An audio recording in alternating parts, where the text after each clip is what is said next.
Hey guys, tonight we slip quietly through a thin veil of smoke and silk, back to a time when China was not just a country, it was the empire. You stand beneath the shadow of dragon-roofed palaces, the air thick with sandalwood and bureaucracy. Lanterns flicker along the forbidden city's red walls, and somewhere in the echoing courtyards, servants whisper secrets that will one day topple dynasties. You probably won't survive this story, not because it's dangerous, but because it's heartbreaking. So, before you get comfortable, take a moment to like the video and subscribe, but only if you genuinely enjoy what I do here. Drop your location and local time in the comments. I love seeing where everyone's tuning in from.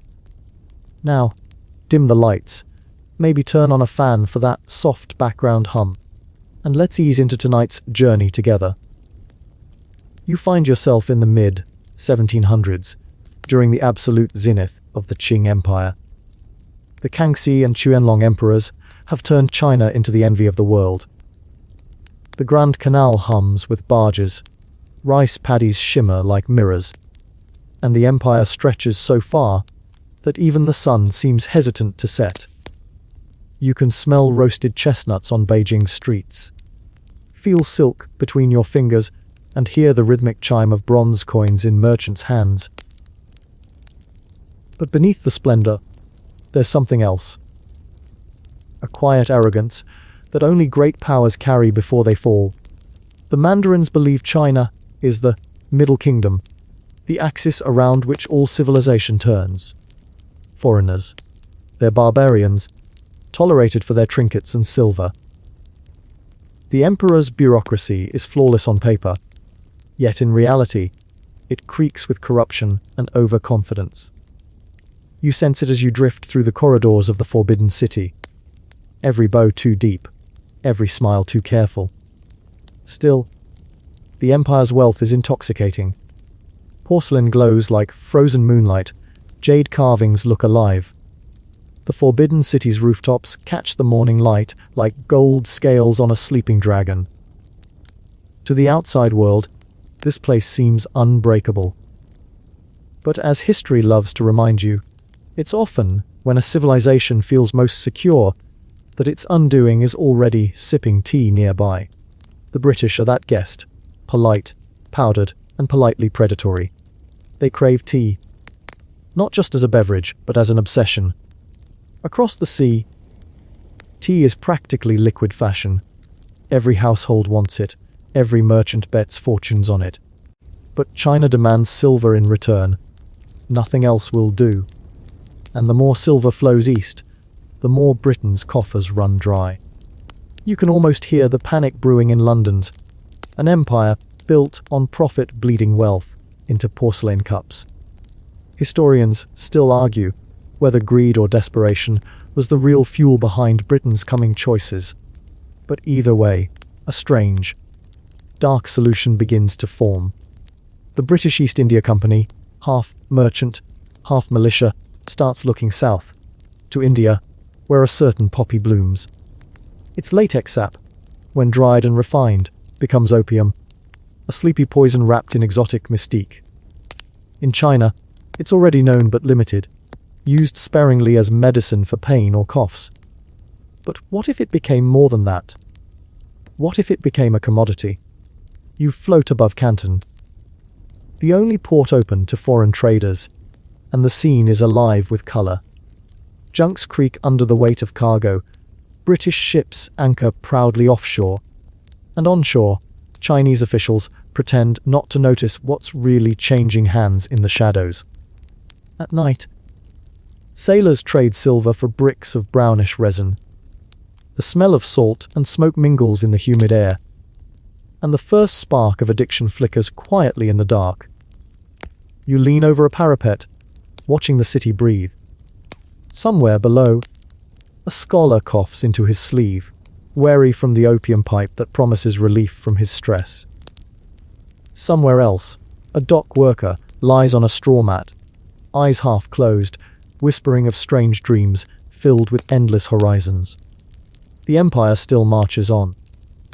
unaware that its own subjects are slowly being sedated. The irony isn't lost on you. The same civilization that once invented gunpowder, paper, and compasses is now falling prey to a foreign plant. And yet, it doesn't happen overnight. For years, opium seeps quietly into society like ink into silk. It starts among the wealthy, scholars, poets, officials, people who can afford to indulge in elegant decay. They even romanticize it. Pipes are carved from ivory, decorated with dragons. Poots write verses about chasing the cloud, pretending the haze is enlightenment, not escapism. One mainstream historical fact: by the late 1700s, Chinese opium imports had reached around 4,000 chests per year, each chest weighing about 140 pounds. But by 1830, that number would explode to more than 30,000. You picture the ships, floating warehouses of addiction, creeping in and out of southern harbors like ghosts. A quirky tidbit: in early Canton, smugglers used hollow bamboo poles to float opium bricks downstream during night hours, disguising them as driftwood. Local fishermen pretended not to see. Everyone profited, except the nation's conscience. Back in Beijing, the emperor sits on his throne, unaware or unwilling to believe the scale of decay spreading through his realm. Reports trickle in. Complaints about lazy soldiers, missing tax revenue, and sickly villagers. But in an empire this vast, problems always seem far away. The bureaucracy functions like an echo chamber. Each layer filters the truth a little more, until by the time it reaches the dragon throne, disaster sounds like a mere inconvenience. You can't help but smirk at the absurdity. Every empire claims to be eternal, right until it forgets how fragile humans are. Somewhere in the palace, a young eunuch delivers another report that will be ignored. Outside, merchants toast to profits made on poison. The rivers shimmer, oblivious. The scene fades, and you drift again, past opium fields in Bengal, where brown, skinned laborers scrape sap under the burning sun. Britain's empire smiles coldly. Its addiction isn't personal, it's profitable. You feel a strange chill realizing this. The world's richest empire is feeding poison to the world's oldest empire, all for the sake of balancing ledgers. As you hover between continents, you can almost hear the ticking clock of fate. China's rulers see themselves as immortal guardians of civilization, yet their isolation blinds them. They have no navy worth the name, no modern industry, no sense that the world beyond their maps has changed. The British, on the other hand, sail with steam engines, cannons, and corporate cunning. It's a mismatch so vast it feels almost cruel. But for now, the dragon still slumbers. You drift back to the courtyards of the Forbidden City, where concubines gossip under parasols, and the emperor writes poetry about eternal peace. He doesn't know that in a few decades, foreign gunboats will sit on the same rivers that now sparkle under the moon. You lean close to the imperial walls, and you can almost hear the faintest whisper of future smoke. Soft, seductive, deadly. History isn't a thunderclap here, it's a sigh, a slow unraveling of silk. The opium hasn't destroyed the empire yet, but the seed is sown, and the soil is ready. The lanterns flicker lower, and the scent of smoke seems sweeter than before. You exhale, wondering if even you could resist it. Probably not. And that's the terrifying part. Every fall begins with something that feels harmless. You're still there, on the banks of the Pearl River, listening to the rhythmic splash of oars and the faint laughter from floating tea houses. The night air feels heavy, humid, perfumed with jasmine and the slow rot of empire. The Qing Empire is still magnificent, but you can sense the weight beginning to shift. It starts, as most great tragedies do, not with fire and war, but with something as simple as trade. By the early 1800s, tea has become the heartbeat of British life. Every social class, from the prim gentry to factory workers, relies on that steaming cup to start the day and soothe the evening.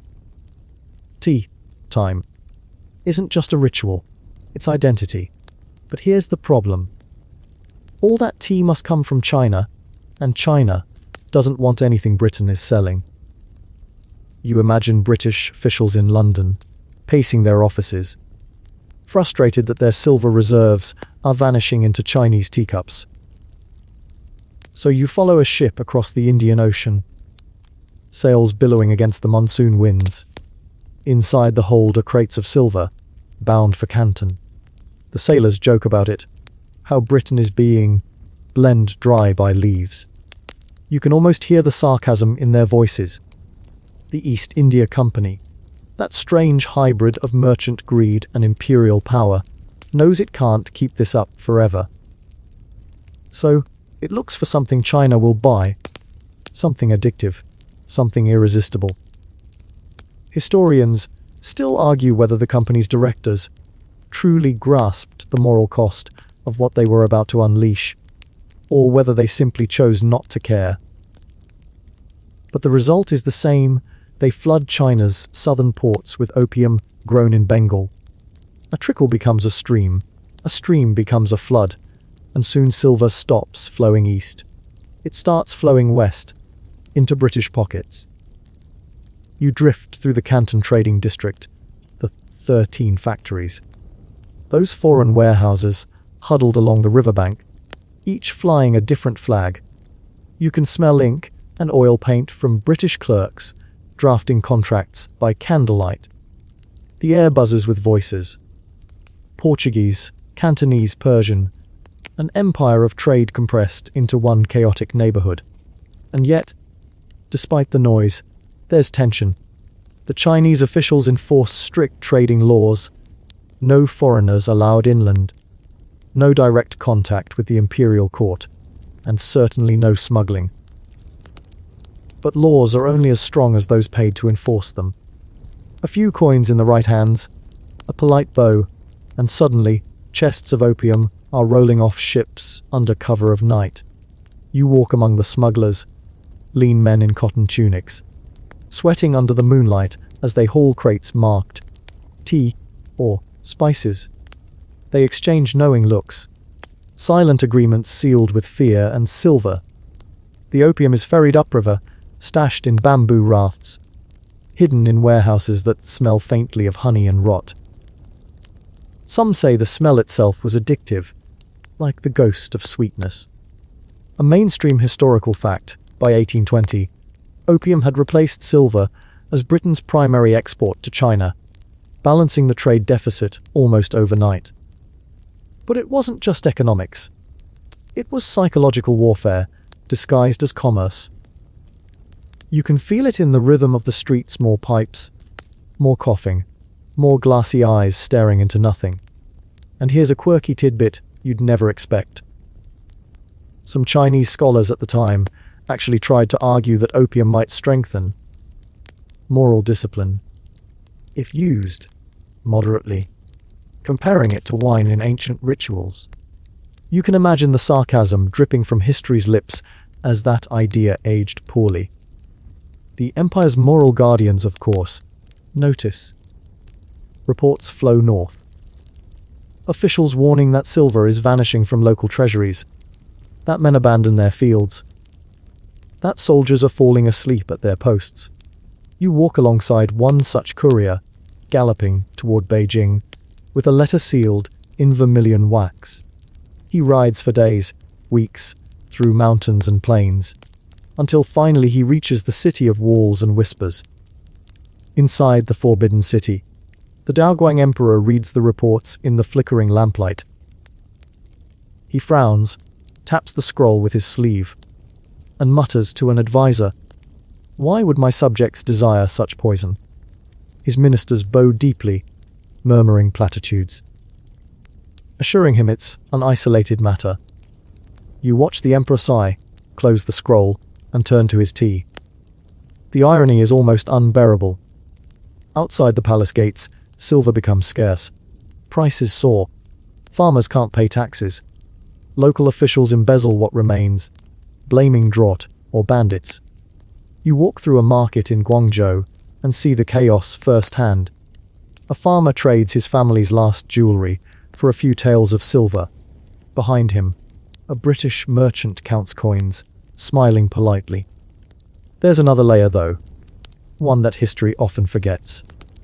Opium doesn't just destroy bodies, it destroys trust. Husbands pawn their tools. Scholars forget their studies. Clerks vanish from their posts. You see a mother shaking her husband awake, tears streaking her face as his pipe smoulders beside him. The empire's strength, its disciplined, educated citizenry, begins to erode from within.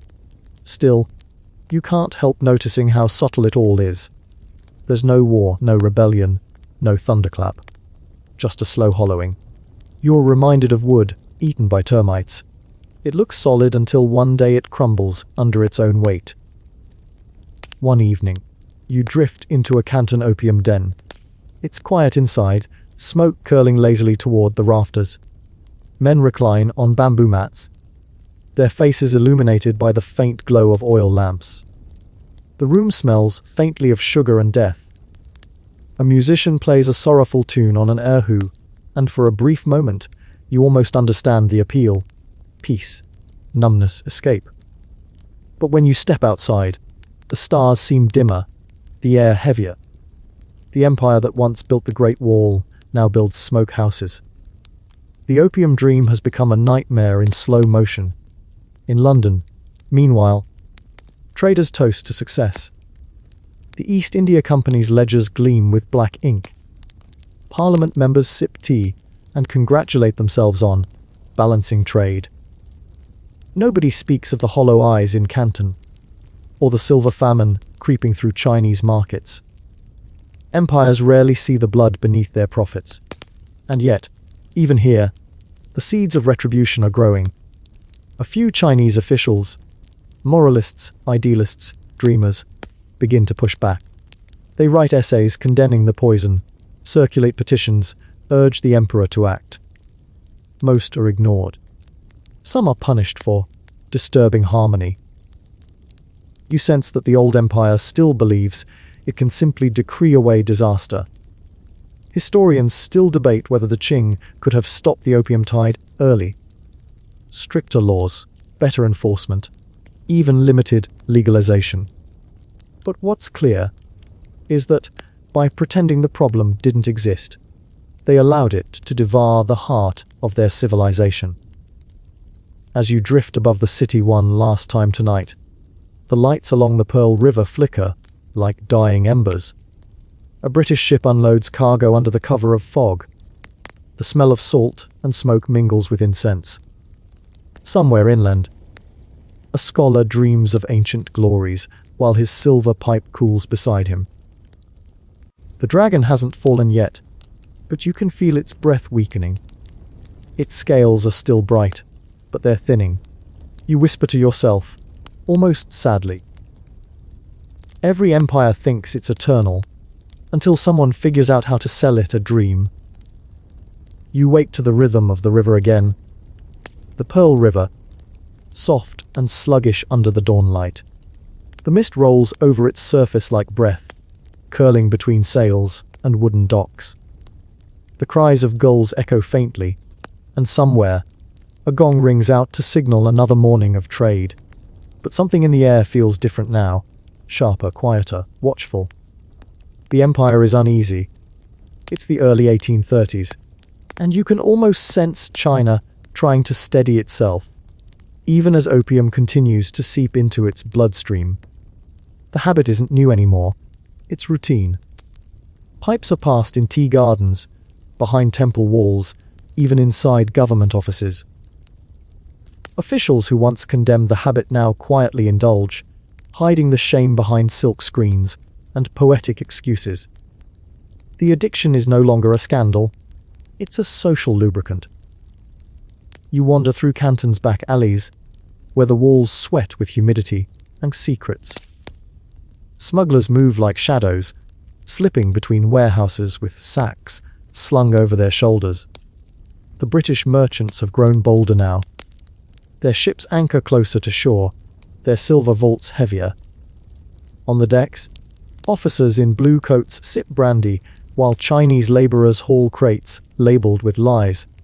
Cotton, spices, medicinal goods. Everyone knows what's really inside. No one says it aloud. You pause to listen to two traders bargaining in hushed tones. One speaks English, the other Cantonese, and somehow they understand each other perfectly. Greed needs no translation. The British trader offers a discount for bulk orders. The Chinese buyer grins, knowing that even a small stash will make him rich. The transaction ends with a handshake that smells faintly of tobacco and betrayal. Meanwhile, the local authorities pretend to be in control. The governor of Guangdong issues stern decrees forbidding opium importation. Punishments are announced: fines, exile, even death. But the ink isn't dry before another shipment arrives. A few officials pocket bribes. Others simply look the other way. You imagine their internal monologue. Better to take silver than to die enforcing an impossible law. A mainstream historical fact: by 1838, Chinese opium imports exceeded 40,000 chests per year, more than 500 tons.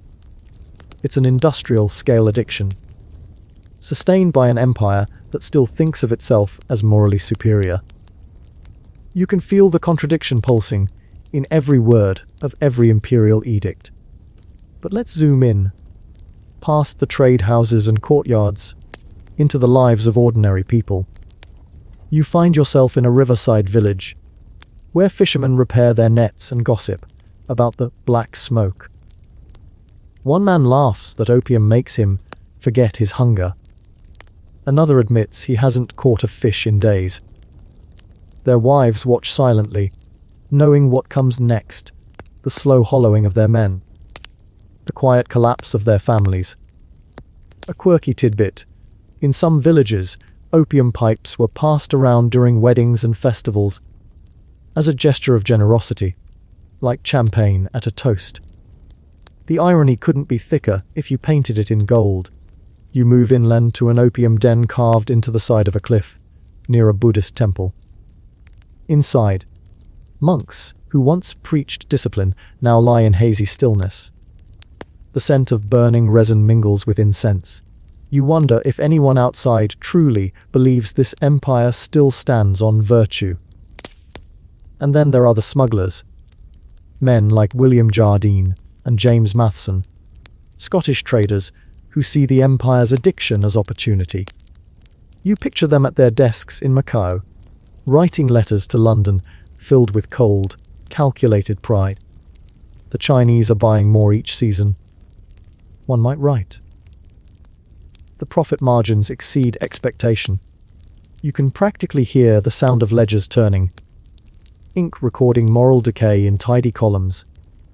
Historians still argue whether Britain's government officially sanctioned the smuggling or merely turned a blind eye. But as you watch the Union Jack flutter above opium clippers, the distinction feels meaningless. When profit becomes policy, morality is a nuisance. You drift back toward the coast, where rumors are beginning to swirl. There's talk of a new imperial official, one who won't be bribed or intimidated. His name is whispered like a storm on the horizon: Lin Zexu. For now, he's still far away, studying reports and preparing arguments. But his words, his fury, will soon crash like thunder. Until then, the empire continues to dream. The British traders dine in candlelit mansions, sipping imported wine and toasting their fortune. They send letters home boasting of the civilizing trade. The Chinese elite sip opium smoke and quote poetry about moonlight and melancholy. Both sides are convinced they're winning. Both are wrong. You walk through one of the compounds, the trading houses where foreign merchants live during the season. The rooms are cluttered with opulent clutter: ivory fans, porcelain teapots, clocks ticking out of sync. A clerk writes out a manifest: carefully avoiding the word opium, replacing it with a symbol only insiders recognize. This is how corruption survives, not through grand conspiracies, but through quiet convenience. Then something catches your attention, a small, folded letter lying forgotten on a desk. It's written by a Chinese customs official to his wife. His tone is wary. "I know this is wrong," he writes, "but they pay more than the emperor ever will. I just want our son to study in peace." You fold the letter gently and leave it where it was. Some sins, you realize, are written in desperation, not malice. By now, the empire's silver reserves are collapsing. Prices soar. Taxes crumble. The emperor orders investigations. But every report ends the same way: vague, deferential, useless. It's like trying to catch water with silk gloves. You pause by a dock where confiscated opium is being burned. A small, symbolic fire meant to show imperial resolve. The flames crackle, but behind you, smugglers are already unloading more. The scene feels almost theatrical, history rehearsing its own tragedy. The British traders watch from a distance, smirking. To them, China's outrage is amusing. They see the empire as backward, trapped in tradition, unfit for modern trade. They don't realize that what they're really doing is dismantling a civilization's moral spine for profit. As dusk settles, the Pearl River glows faintly gold. The reflections shimmer, distorted by the tide. You think about how empires fall, not through invasion, but through erosion. The Qing are still powerful, but they're bleeding from the inside out, one puff of smoke at a time. And somewhere, in the labyrinth of palaces and scrolls, the emperor reads another report. His brow furrows, his inkstone stills. He doesn't know it yet, but his next decree will summon the man who'll try, desperately, hopelessly, to save China from the drug that's already in its veins. For now, the night deepens. The river whispers. The British ships sit in the dark like patient predators. The empire still dreams, but dawn is coming, and it's bringing smoke with it. You drift through that same hazy dawn again, the sun rising pale and uncertain over Canton's waterfront. The air smells of river mud and opium ash. A few fishermen push their boats from the shore, their movements slow, weary, like men waking from too many dreams. You sense the change coming now, as if history itself is holding its breath. The empire's addiction is no longer a secret, it's an epidemic. In tea houses, scholars whisper about the smoky plague. In villages, parents curse foreign merchants under their breath while clutching their own pipes. Even soldiers have grown too sluggish to drill. You wander through a garrison courtyard, the banners limp in the still morning air, and see men sitting cross-legged beside their rifles, eyes clouded, the bitter scent of opium clinging to their uniforms. Somewhere, a sergeant shouts, but it's a soft, hollow sound. By the mid-1830s, the empire's decay has a rhythm: trade, smoke, denial, repeat. The officials in Beijing issue decrees faster than anyone can obey them. One imperial edict after another warns of foreign poison corrupting the soul of the nation. But paper burns easier than opium, and none of it stops the flow. The smugglers are too rich. The addicts are too desperate. The officials are too frightened. You step into an opium den at dusk, somewhere deep in Guangdong. The place hums with soft, eerie calm. The air is thick enough to taste sweet, bitter, intoxicating. Men recline on bamboo mats, pipes balanced delicately between their fingers.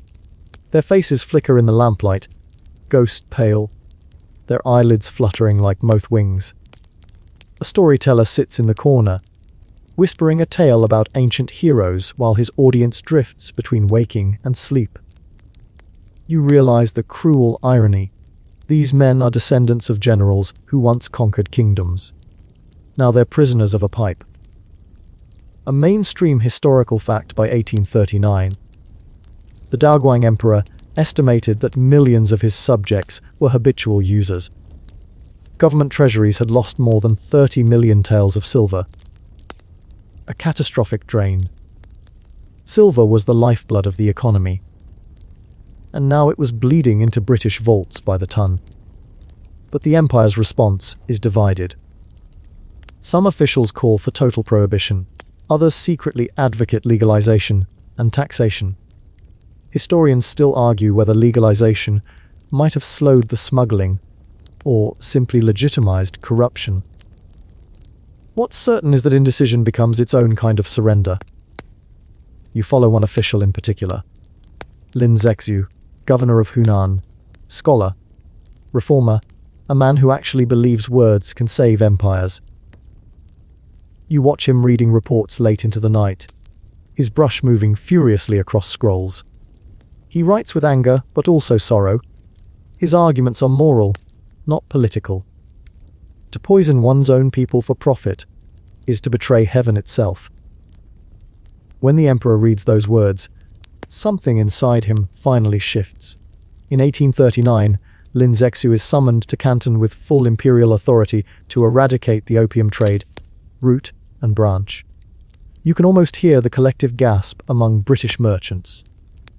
They've dealt with corrupt mandarins before, but Lin is different. He refuses bribes, refuses gifts, even refuses comfortable lodging. He's a storm wearing a scholar's robe. You follow him through the streets of Canton. Everywhere he goes, he posts proclamations written in sharp, rhythmic classical Chinese. Those who trade in poison will be punished by heaven's wrath. Crowds gather to read them. Some cheer, others laugh nervously. You can feel the tension tightening like a drum skin. And here's a quirky tidbit: Lin Zexu was known to personally inspect opium pipes, snapping them in half before crowds as a show of conviction. In one letter, he even scolds his subordinates for weeping over confiscated opium, calling their tears sympathy for thieves. You can almost imagine his stern face as he says it, the faintest flicker of exhaustion behind his eyes. The crackdown begins with quiet precision. Chinese troops raid storage houses, arrest smugglers, seal docks. British merchants scramble to hide their stock. One night, you stand near the waterfront as soldiers drag crates from the shadows. Hundreds of them, stacked like coffins. The air fills with the sickly sweet scent of spilled resin. The confiscated opium totals more than 20 zaros chests, worth millions of pounds sterling. Then comes Lin's ultimatum: all opium must be surrendered. No exceptions. The foreign merchants panic. Meetings are held in dimly lit rooms, tempers flaring. Some argue for defiance, others for negotiation. They write desperate letters to British authorities in Macau and Calcutta, demanding protection. But Lin does not flinch. You watch him in the governor's Yemen, dictating a letter to Queen Victoria herself. His tone is respectful but unyielding. We have heard that your nation forbids this poison within its own borders. How then can you send it to ours? The question still echoes through history. A quiet accusation that no empire has ever truly answered. The British merchants stall, protest, and delay. So Lin surrounds the factories, cutting off food and water. Days turn to weeks. The foreigners are trapped inside, sweating through the Canton humidity, listening to the shouts of soldiers outside their walls. Finally, exhausted and desperate, they surrender their opium. You stand at Human Beach, near the mouth of the Pearl River, on a sweltering June morning. Before you, a mountain of wooden crates towers into the sky. Tens of thousands of them, stacked like pyres. Workers smash them open, dumping their contents into trenches lined with lime and seawater. The air stings your throat as the mixture fizzes and smokes, dissolving the empire's nightmare grain by grain. The scene is strangely beautiful. grey smoke curling over the river, the faint hiss of chemicals, the murmurs of soldiers watching. Some cheer, others stand silent. You sense that this moment, however righteous, will not end well. Empires rarely forgive insults to profit. A British merchant on a distant ship watches through a spyglass. His face tightens, his hand trembles. To him, this isn't justice, it's theft. And to the British government, it soon becomes casus belli, a reason for war. Historians still debate whether Lin's destruction of the opium was an act of courage or political miscalculation. What's certain is that it set the match to a powder keg. Across the sea, British ministers prepare their ships, their letters heavy with outrage. They speak of defending free trade, but you can hear the greed beneath the rhetoric. Back in China, Lin Zexu writes in his diary that night, "Heaven will bless those who act with righteousness." You can almost feel the fatigue in his pen strokes. He's done the right thing, but righteousness, in a world built on trade and guns, doesn't always win. As the last crates dissolve into the sea, the tide turns grey. The foam carries traces of ash and alkali, drifting toward the South China Sea. You stand there watching, your reflection wavering on the surface. The Empire breathes a brief sigh of relief. The poison is gone, or so it thinks. In the distance, thunder rumbles, not from the sky, but from the sea itself. A fleet is already on its way, its sails bright against the horizon. You know what's coming, even if Lin Zexu doesn't yet. You can almost taste the irony. An empire that destroyed opium will soon be destroyed by the consequences of doing so. As the sun sets over Human, the sea glitters red. Soldiers walk home with pride in their step. Children laugh along the shore. But you can feel the shadow of war creeping closer, invisible and inevitable. The smoke has cleared, but the fire has only just begun. You stand now in the heart of the empire, where the forbidden city glows under a glaze of sunrise gold, and yet behind those vermilion walls, there's panic. You can almost feel the tension crackle through the silken curtains. Reports are piling up. Coastal officials writing in desperate tones about smuggling, corruption, and a strange new sickness spreading faster than reason. The Emperor Daguang sits on his dragon throne, clutching his forehead as he listens to the endless droning of his ministers. The empire of the Great Qing, heir to Kangxi, Yongzheng, and Qianlong, has ruled for 2 centuries, but now its arteries are clogging with smoke. And not the incense of temples, but opium's darker perfume. Somewhere in that sea of red, robed official stands Lin Zexu. You notice him. Not because he's the loudest, but because he's the most unbending. His beard is sharp, his eyes steady, and his voice has that rare edge of moral steel. When others mumble about local discretion or temporary leniency, he thunders, "To poison the body of the nation is treason!" It's not exactly a crowd pleaser. The courtiers shift uncomfortably. Many of them are, let's say, personally invested in the opium trade. Lin's letters become famous across the empire, copied, whispered, and quoted by scholars and peasants alike. He writes to the emperor that, if the poison is not removed, our nation will perish. Historians still argue whether Daguang truly believed that warning, or simply saw in Lin a man convenient enough to blame when things went wrong. Either way, Lin Zexu is appointed as imperial commissioner, granted full powers to eradicate the opium scourge. You follow him south to Canton, the beating heart of the empire's foreign trade. The air grows thick and tropical. The river fat with junks and British ships that bob with a confidence bordering on arrogance. The British merchants, dressed in linen and smirks, watch Lin's arrival like a stage show. They call him the Celestial Dragon, in private letters, mocking his zeal while nervously hiding their inventories. You can practically feel Lin's moral outrage crackle when he steps onto the docks. He smells the opium even before he sees it. Here, the war hasn't started yet. But it's coming. You can sense it in the way tempers fray and glances harden. Lin's first move is simple and devastating. He closes the factories, halts trade, and demands every foreign merchant surrender their opium. Imagine the chaos. Warehouses sealed, cargoes confiscated, and British traders pacing in panic. They're losing fortunes by the hour, and Lin, calm as a monk, refuses to budge. He tells them that heaven is watching, and that moral law outweighs profit. But beneath his discipline, you see exhaustion creeping in. Even he can't trust all his subordinates. At night, he writes to the emperor again, admitting that many officials are addicted or corrupted, their willpower smoked away. You almost pity him. One honest man trying to sweep a continent clean with a single broom.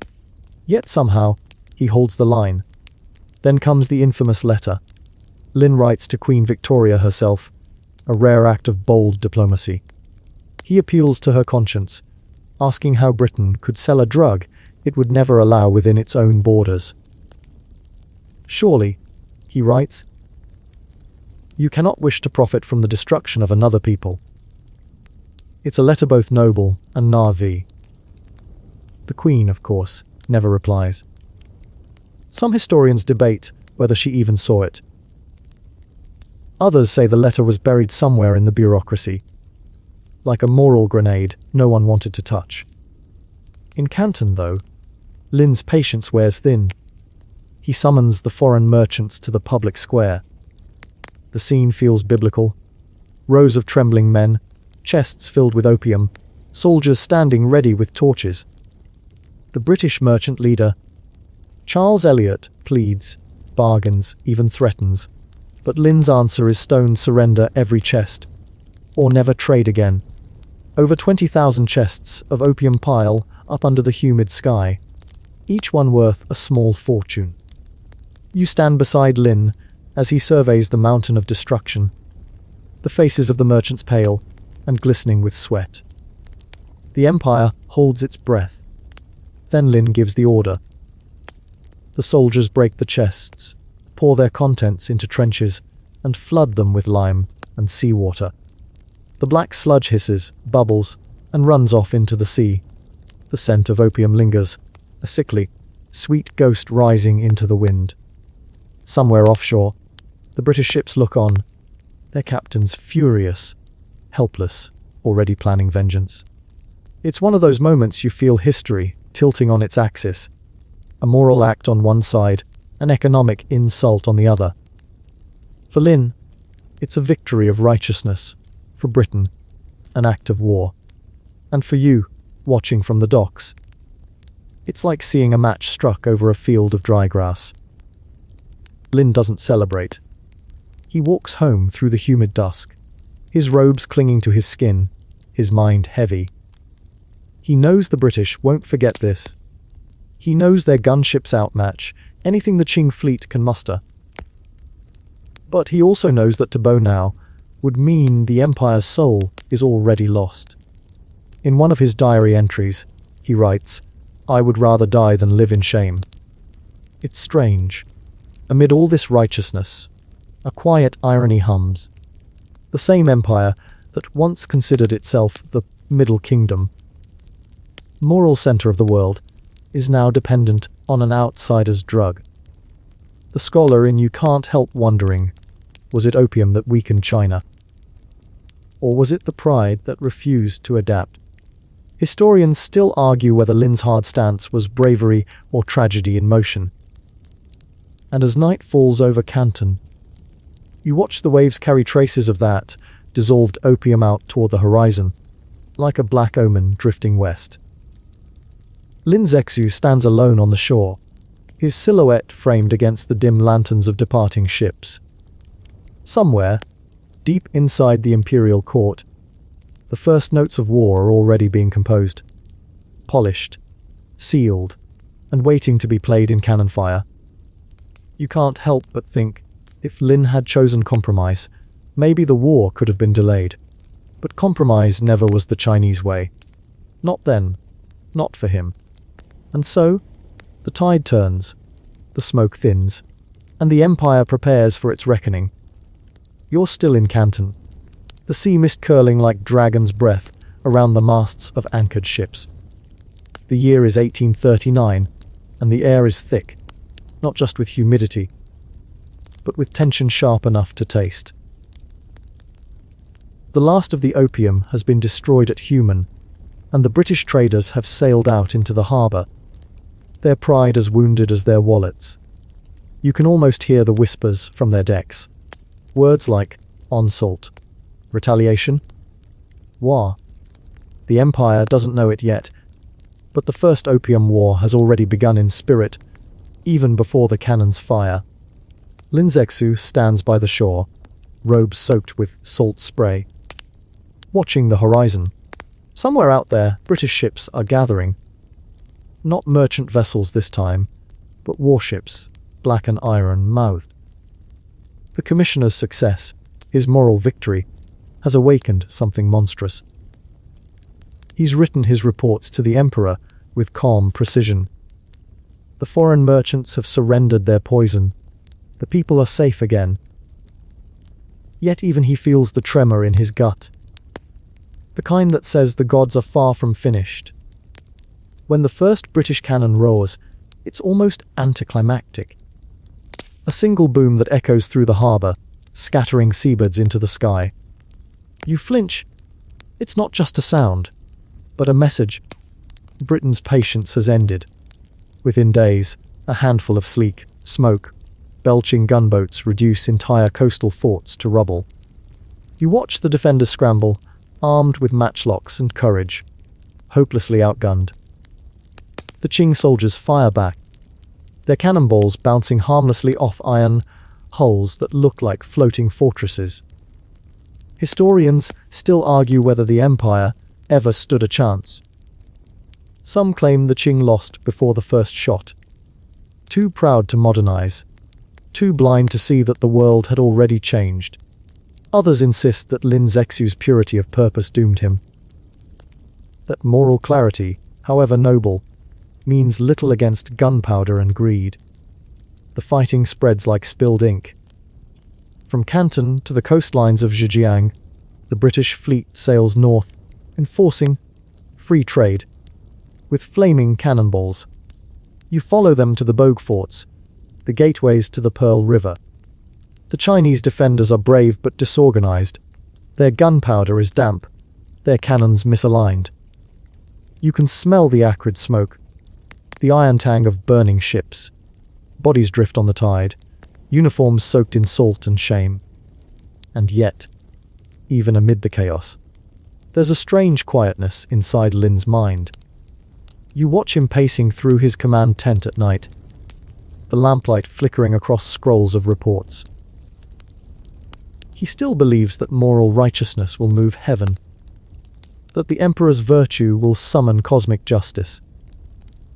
You want to shake him, tell him that the universe doesn't balance ledgers that way, but he wouldn't listen. To him, faith in order and hierarchy is stronger than any canon. Meanwhile, in London, newspapers feast on the drama. You imagine readers sipping tea. Yes, that same tea that drained Britain's silver. While reading about the barbarous Chinese, who dared defy British commerce. Parliament debates not whether to attack, but how much indemnity to demand once victory comes. The irony stings. A Christian empire waging war to protect drug dealers. By 1840, British troops have landed at Joshan Island.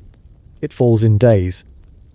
The island's governor writes a final, despairing letter to Beijing before taking his own life.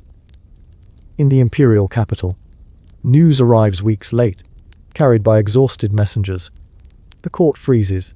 Ministers whisper that the British possess fire ships and devil smoke that burn through armor and flesh alike. Some say the gods have abandoned them.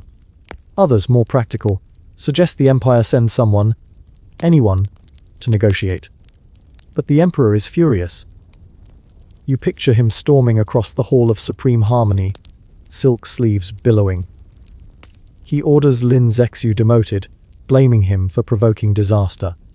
It's the classic imperial reflex. Punish the loyal, preserve the illusion. Lin accepts the decree without protest, bowing low as he's stripped of power.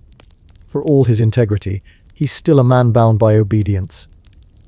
As he leaves Canton, he glances once more at the river, muttering that history will judge fairly. You can almost hear the sorrow in his voice, the weary resignation of a man who did everything right and still lost. The war rolls on without him. British ships ascend the Yangtze River like steel dragons, forcing one port after another to surrender. Chinese civilians flee inland, their villages set ablaze in punitive expeditions. It's not just a war of trade now, it's a demonstration. Britain wants to prove that resistance to empire comes at an unbearable cost. There's a strange surrealism to it all.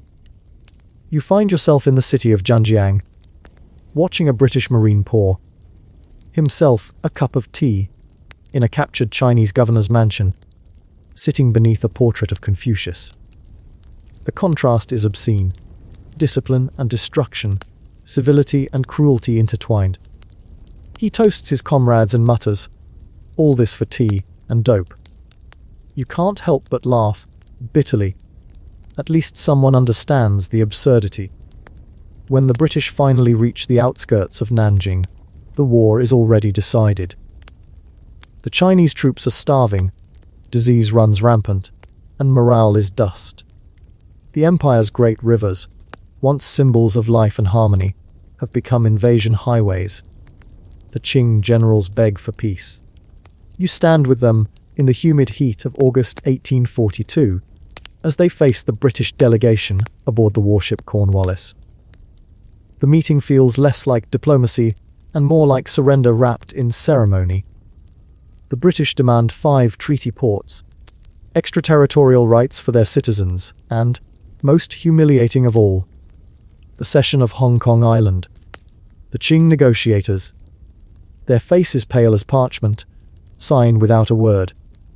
It's not just territory they're giving up. It's centuries of belief in China's supremacy. For the first time, the Middle Kingdom must admit, it's not the center of the world. You drift above the decks as the ink dries. A light breeze flutters the treaty pages, and for a brief second, the sunlight catches the edges like fire. You think of Lin Zexu back in exile, somewhere inland, writing poetry about duty and decay. He never sees this treaty, but you suspect he feels it, the way a man feels his bones before a storm. Historians still debate what the British truly wanted. Was it just compensation and trade, or something deeper? A moral conquest, the imposition of modernity by force. Whatever the motive, the result is the same. China's doors are pried open, its dignity stripped bare. The empire that once demanded tribute from the world now pays it. Night falls over the Yangtze. The water glows faintly with lantern light, reflecting both empires, the ancient and the industrial, facing each other like ghosts on opposite banks. You can almost hear the faint laughter of the British officers echo across the river, mingling with the soft, mournful wail of a distant flute. It's not the sound of victory. It's the sound of an age ending. The war is over, or at least, that's what the treaties say. But you know how paper lies. The ink may have dried in Nanjing, yet the empire's wounds are still wet. You walk through the aftermath, and it feels like stepping into a dream that's curdled. In the ports of Canton and Shanghai, ships unload barrels of opium again, this time under legal trade agreements. British merchants smile for portraits. Chinese laborers unload their poison cargo in silence. The dragon has been muzzled, its scales torn, and its enemies now stroll inside its mouth. The Qing dynasty pretends to stand tall, but its spine is cracked. You can feel it in the way officials speak. Softly, evasively, as though every word might offend one foreign power or another. There's a new phrase whispered through the corridors of the forbidden city, Yang Guizi. Foreign devils. It's equal parts hatred and fear, a charm against helplessness. And out on the coast, the British gunboats linger like landlords who know rent will always be paid in humiliation. But you see something else rising in the smoke. The seeds of another conflict, sharper and more chaotic. The first Opium War was about trade and pride. The next one will be about domination dressed as diplomacy. You step into the 1850s. The air smells different. More modern, somehow, but also foller. Opium has flooded China's bloodstream. And the country's defenses are clogged with bureaucracy and addiction. Every official report seems to begin with the same phrase. The treasury is empty. Meanwhile, Britain and France? Yes, France has joined the feast, are hungry again. They've tasted victory. And like any empire with an appetite, they've decided one course isn't enough. You're in Canton again, but it's changed. The once bustling Pearl River now feels tense, brittle. Chinese patrol boats still float there, but their sails sag like wilted flags. A British sailor flicks his cigar into the water and mutters, "Didn't we fix this place already?" You want to tell him. No, you broke it. Then, one small spark, the Arrow incident of 1856. It starts like a bureaucratic squabble.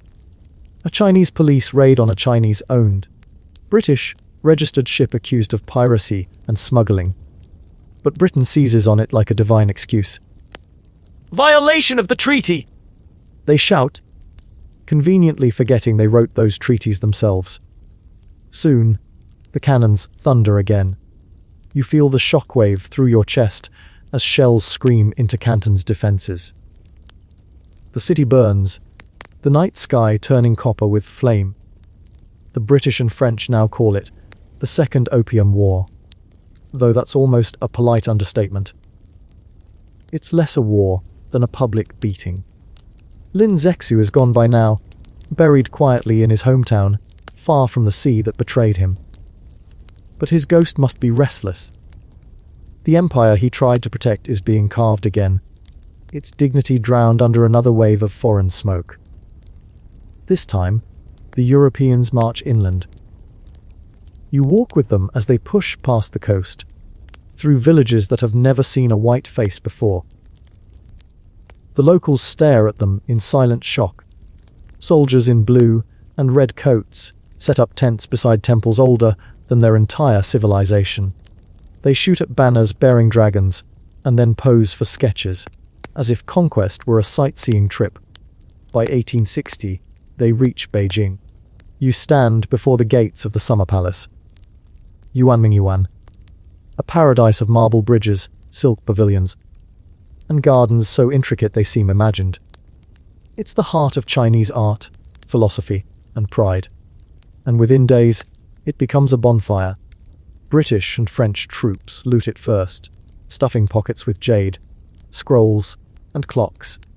Everything that glitters, everything that hums. Then they burn the rest. Flames devour libraries that held centuries of poetry, halls that once entertained emperors, and fountains shaped like zodiac beasts. You can almost hear the sigh of the empire as smoke curls toward the heavens. The British commander, Lord Elgin, later calls it a necessary lesson. Historians still argue whether it was punishment or plunder, civilization or vandalism. You don't need to argue. You can smell the ashes. When the emperor's brother rides out to negotiate, the Qing have no leverage left. The Convention of Beijing follows, signed under duress. More ports opened. More indemnities paid. Foreign diplomats allowed into Beijing. Opium, officially legalized. Imagine that the empire that once destroyed the drug in righteous fury now stamps it with approval. You can't tell if it's surrender or numbness. Maybe both. Back in London, newspapers celebrate the triumph of civilization. The irony could choke you. Queen Victoria receives gifts looted from the summer palace. Jade bowls, embroidered robes, bronze heads. They'll sit in museums for centuries, labeled as artifacts, stripped of the screams that surrounded them. And yet, for all its misery, you sense something shifting under China's ruins. The humiliation burns too hot to be forgotten. The empire has been broken open, but inside the cracks, something fierce begins to stir. Young scholars start whispering about reform, about railways, factories, science. Others whisper about rebellion. It's not redemption yet, but it's the seed of one. Still, in this moment, the Qing are lost. You drift through a Beijing night thick with smoke and silence. The emperor hides in the forbidden city, surrounded by eunuchs who no longer speak unless spoken to. Outside, the people starve. Addicts sleep in alleys with pipes, still clutched in their hands. Their dreams indistinguishable from death. You want to shake them awake, tell them the future will return someday, but not tonight. Tonight, the empire sleeps in defeat. And somewhere beyond the city walls, in the ruins of the summer palace, a single jade dragon figurine lies half, buried in ash. Its head is cracked, but its eyes still gleam faintly in the moonlight, a reminder that the dragon might be wounded, but not dead. The smoke of the burned summer palace still lingers in your nostrils as the decades stretch ahead. You walk now through the 1860s, and the empire feels like an old painting left in the rain. Its colors fading, its frame warped, yet still pretending to hang straight. The Treaty of Nanking may have ended one humiliation, but the Treaty of Beijing carves it deeper. Foreign flags flutter in once sacred ports. Western soldiers drink tea in Chinese teahouses, laughing over spoils their grandfathers never dreamed of. The Middle Kingdom, the self-proclaimed center of civilization, has been pulled, reluctantly, into the modern world. Except it's not modernization in the proud sense. It's dismemberment disguised as reform.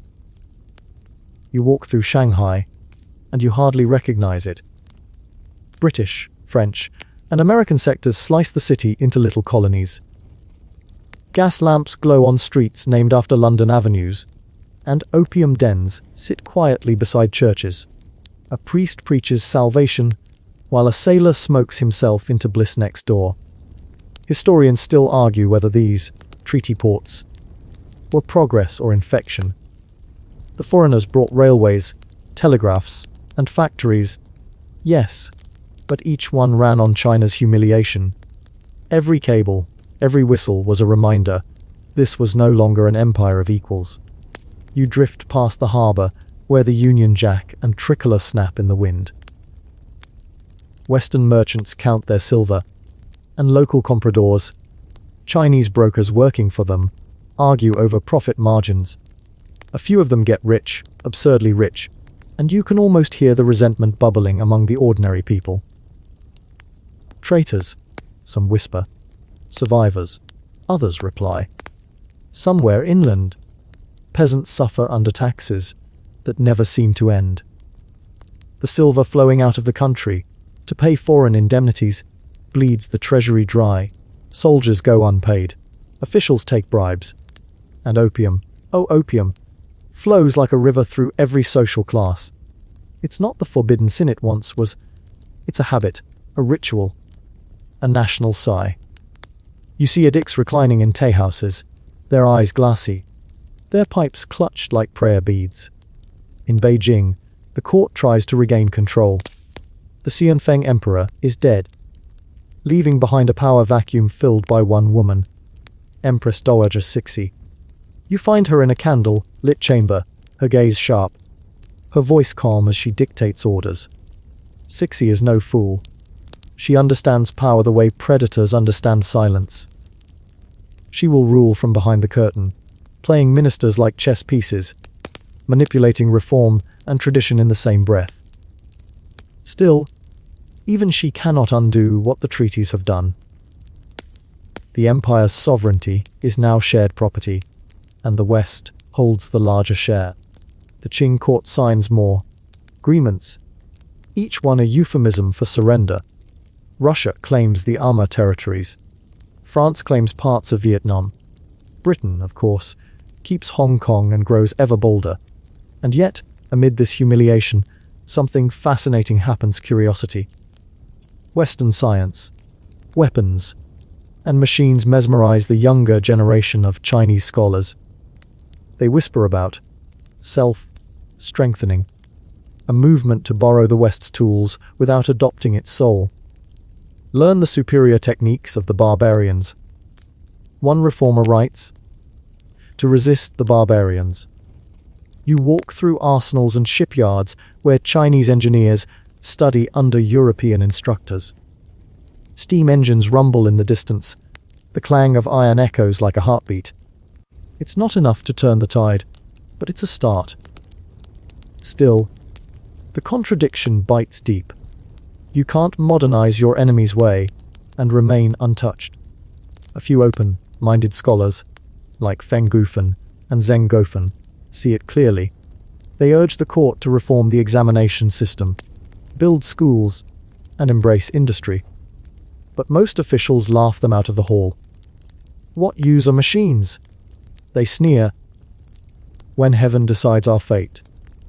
The ghosts of the past weigh heavy. The Qing dynasty still believes in cosmic order, in the mandate of heaven, in harmony over haste.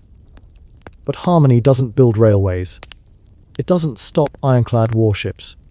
And so the empire stumbles forward, torn between two realities, one ancient, one modern.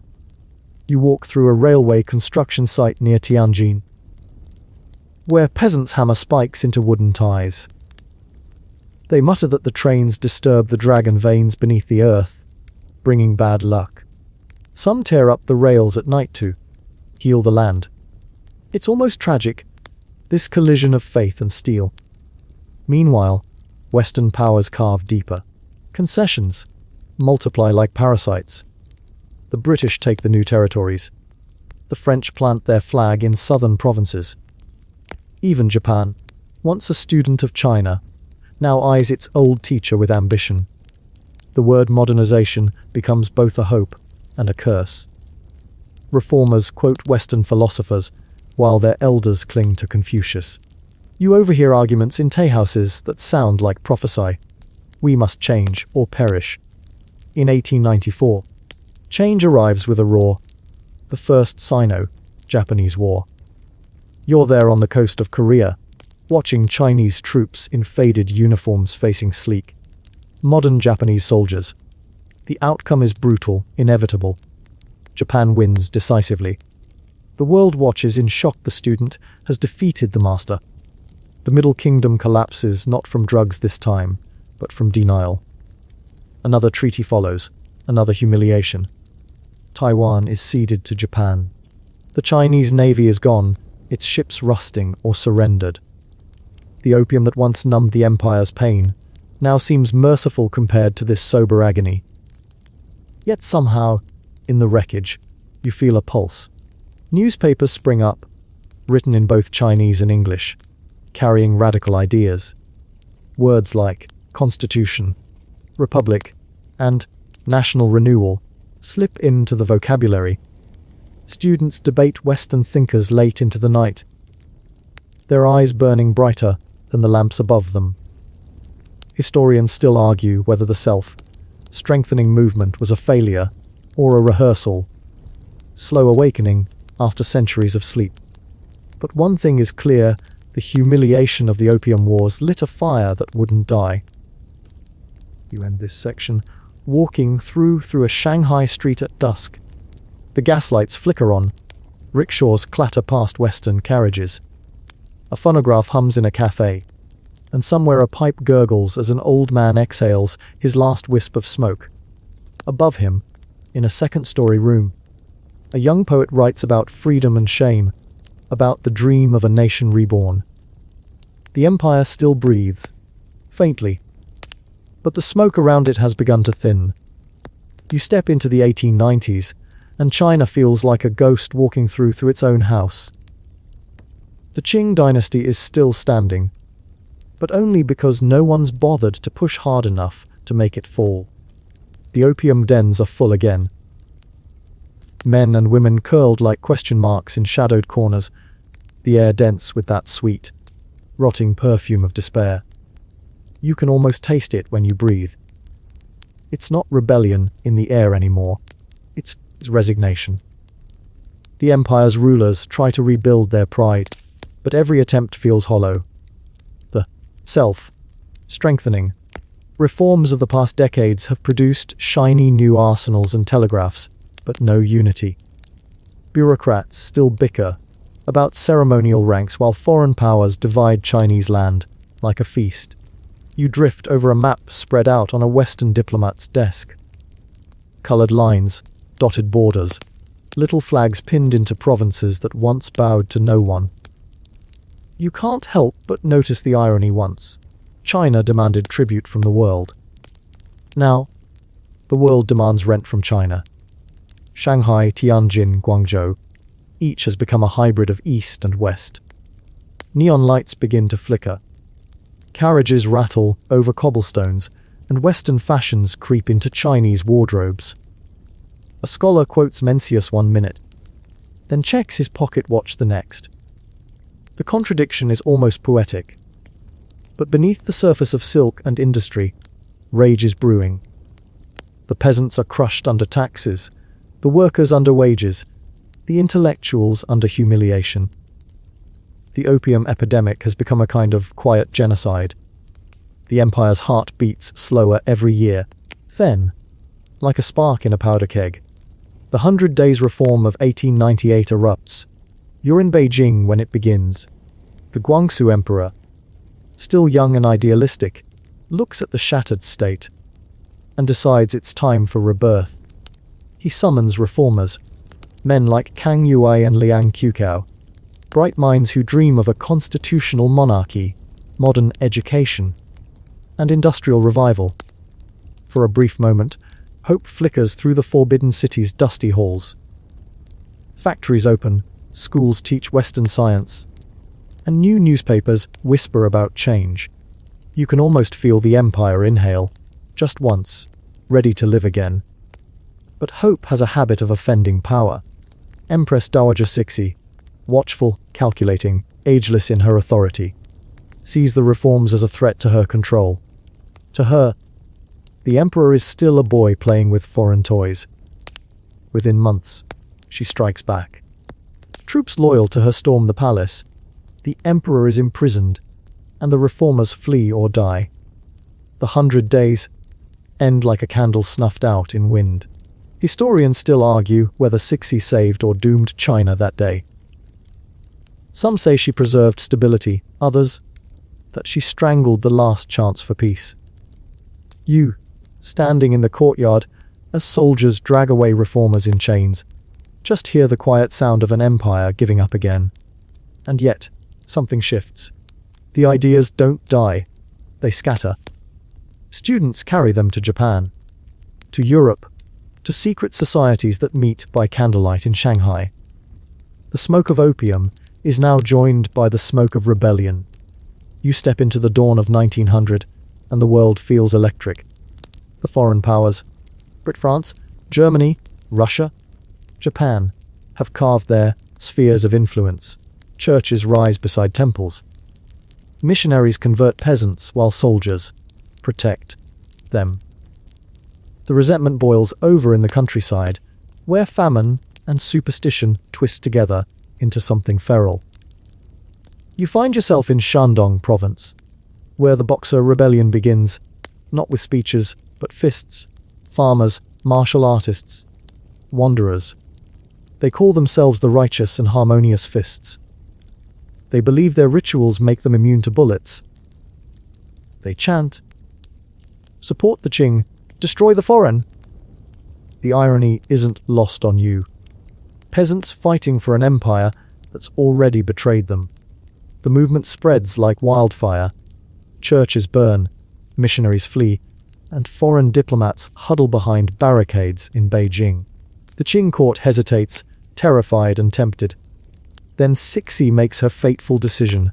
She declares war on the world. Literally, 8 nations. You can almost hear the collective disbelief of generals in London, Paris, Tokyo. The war that follows isn't really a war.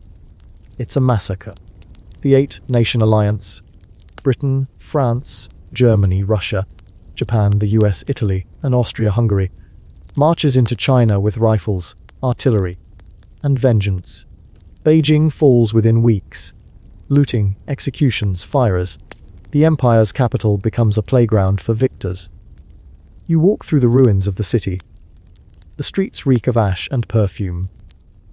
British officers toast in stolen palaces. Japanese soldiers pose beside collapsed gates. Chinese corpses line the roads. The summer palace burns again, because, apparently, once wasn't enough. When peace returns, it's another paper promise. The Boxer Protocol of 1901, another treaty, another humiliation. China must pay massive indemnities, allow foreign troops to remain, and publicly apologize to the nations it wronged. Cixi, ever the survivor, returns to a palace half empty, her eyes colder than jade. You can almost pity her. Almost? She will rule a few more years, but the empire she commands is already hollow. The opium, though, the opium still flows. It's the quiet constant in every story. Foreign traders still profit. Local dealers still supply. And addicts still dream their slow, smoky deaths. By now, addiction has become a metaphor for the state itself, a vast, beautiful body collapsing inward, unable to resist its own decay. And yet, under all that ruin, you feel a tremor. The humiliation has gone on too long. The opium smoke is beginning to clear, and what's left behind is anger. Not the wild rage of peasants, but the focused fury of students, soldiers, and thinkers. They're done watching their nation wither. You find yourself in a dark alley in Shanghai in 1905. A group of young men whisper over a candle flame.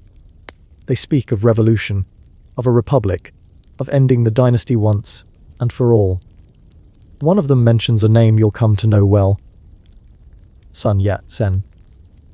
The empire doesn't know it yet, but its final chapter has already begun. The opium haze that once blinded it is thinning, revealing what it's become, and what it might still be again. You stand there in the quiet, the candle flickering. The voices of the conspirators mixing with the distant rumble of trams, and the faint hiss of an opium pipe somewhere down the street. 2 worlds overlapping, one dying, one being born. You move through the final years of the Qing, like walking through a collapsing dream. Walls cracking, whispers echoing, chandeliers swaying over empty banquet tables.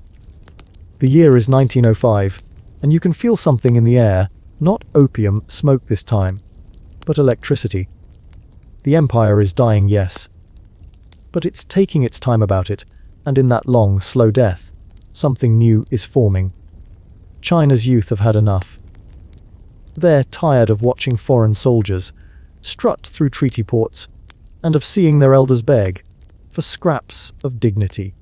They study abroad, in Japan, in Europe, and they return home with dangerous ideas: liberty, democracy, nationalism. Words that taste like rebellion. Sun Yat-sen is the name everyone whispers now. A doctor turned revolutionary. He spent his life dodging assassins and raising funds from overseas Chinese communities. You picture him in a small, smoky room in Tokyo, sketching his 3 principles of the people: nationalism, democracy, and livelihood. He speaks with the calm confidence of someone who believes history can still be rewritten. You can almost hear him say it. China must stand up, or it will cease to exist. Meanwhile, in the Forbidden City, The aging Empress Dowager Cixi is growing frail. She's ruled behind a silk curtain for half a century, manipulating emperors and ministers with an elegance born of sheer survival. But now, even she can sense the end approaching. She authorizes the creation of a new navy, modern schools, even talk of a constitution. But it's all too late. Outside, rebellion simmers like a pot that's forgotten on the fire. Secret societies multiply. The Tongmenghui United League leads the charge, smuggling weapons, printing manifestos, and rallying students. Each pamphlet is a spark, each speech a warning shot. You walk through the streets of Wuhan in 1911, and it's there that the spark finally ignites. A bomb explodes in a revolutionary hideout by accident. Ironic, really. And the authorities stumble upon the movement's membership list.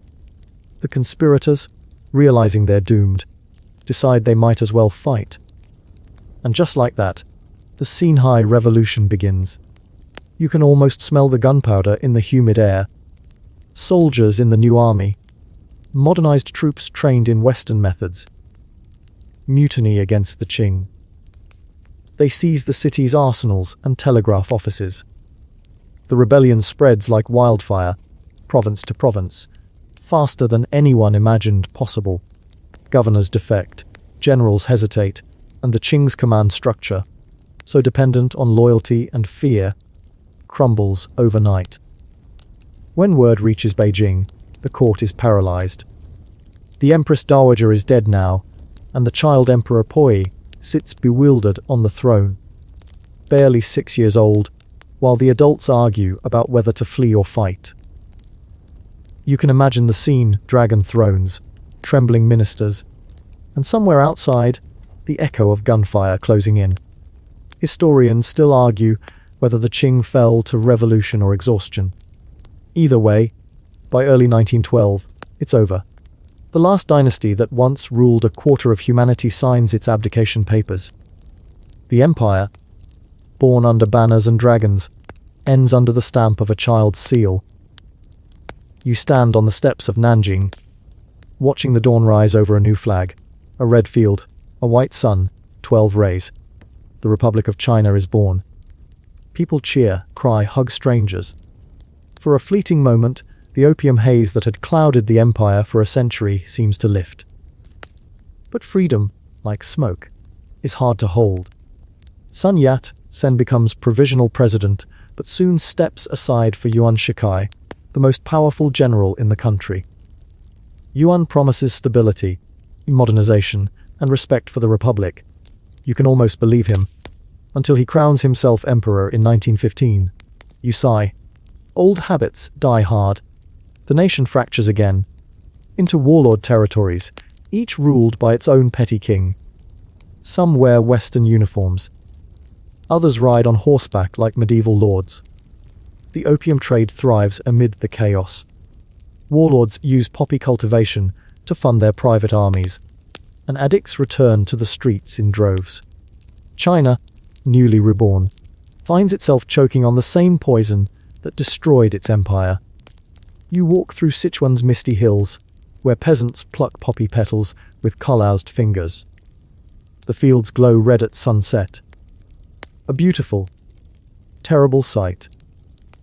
They sell their harvests to soldiers who sell them to smugglers, who sell them to cities. You can almost hear the coins clinking all the way to Shanghai. Then, as if the country hasn't suffered enough, the world goes to war in 1914.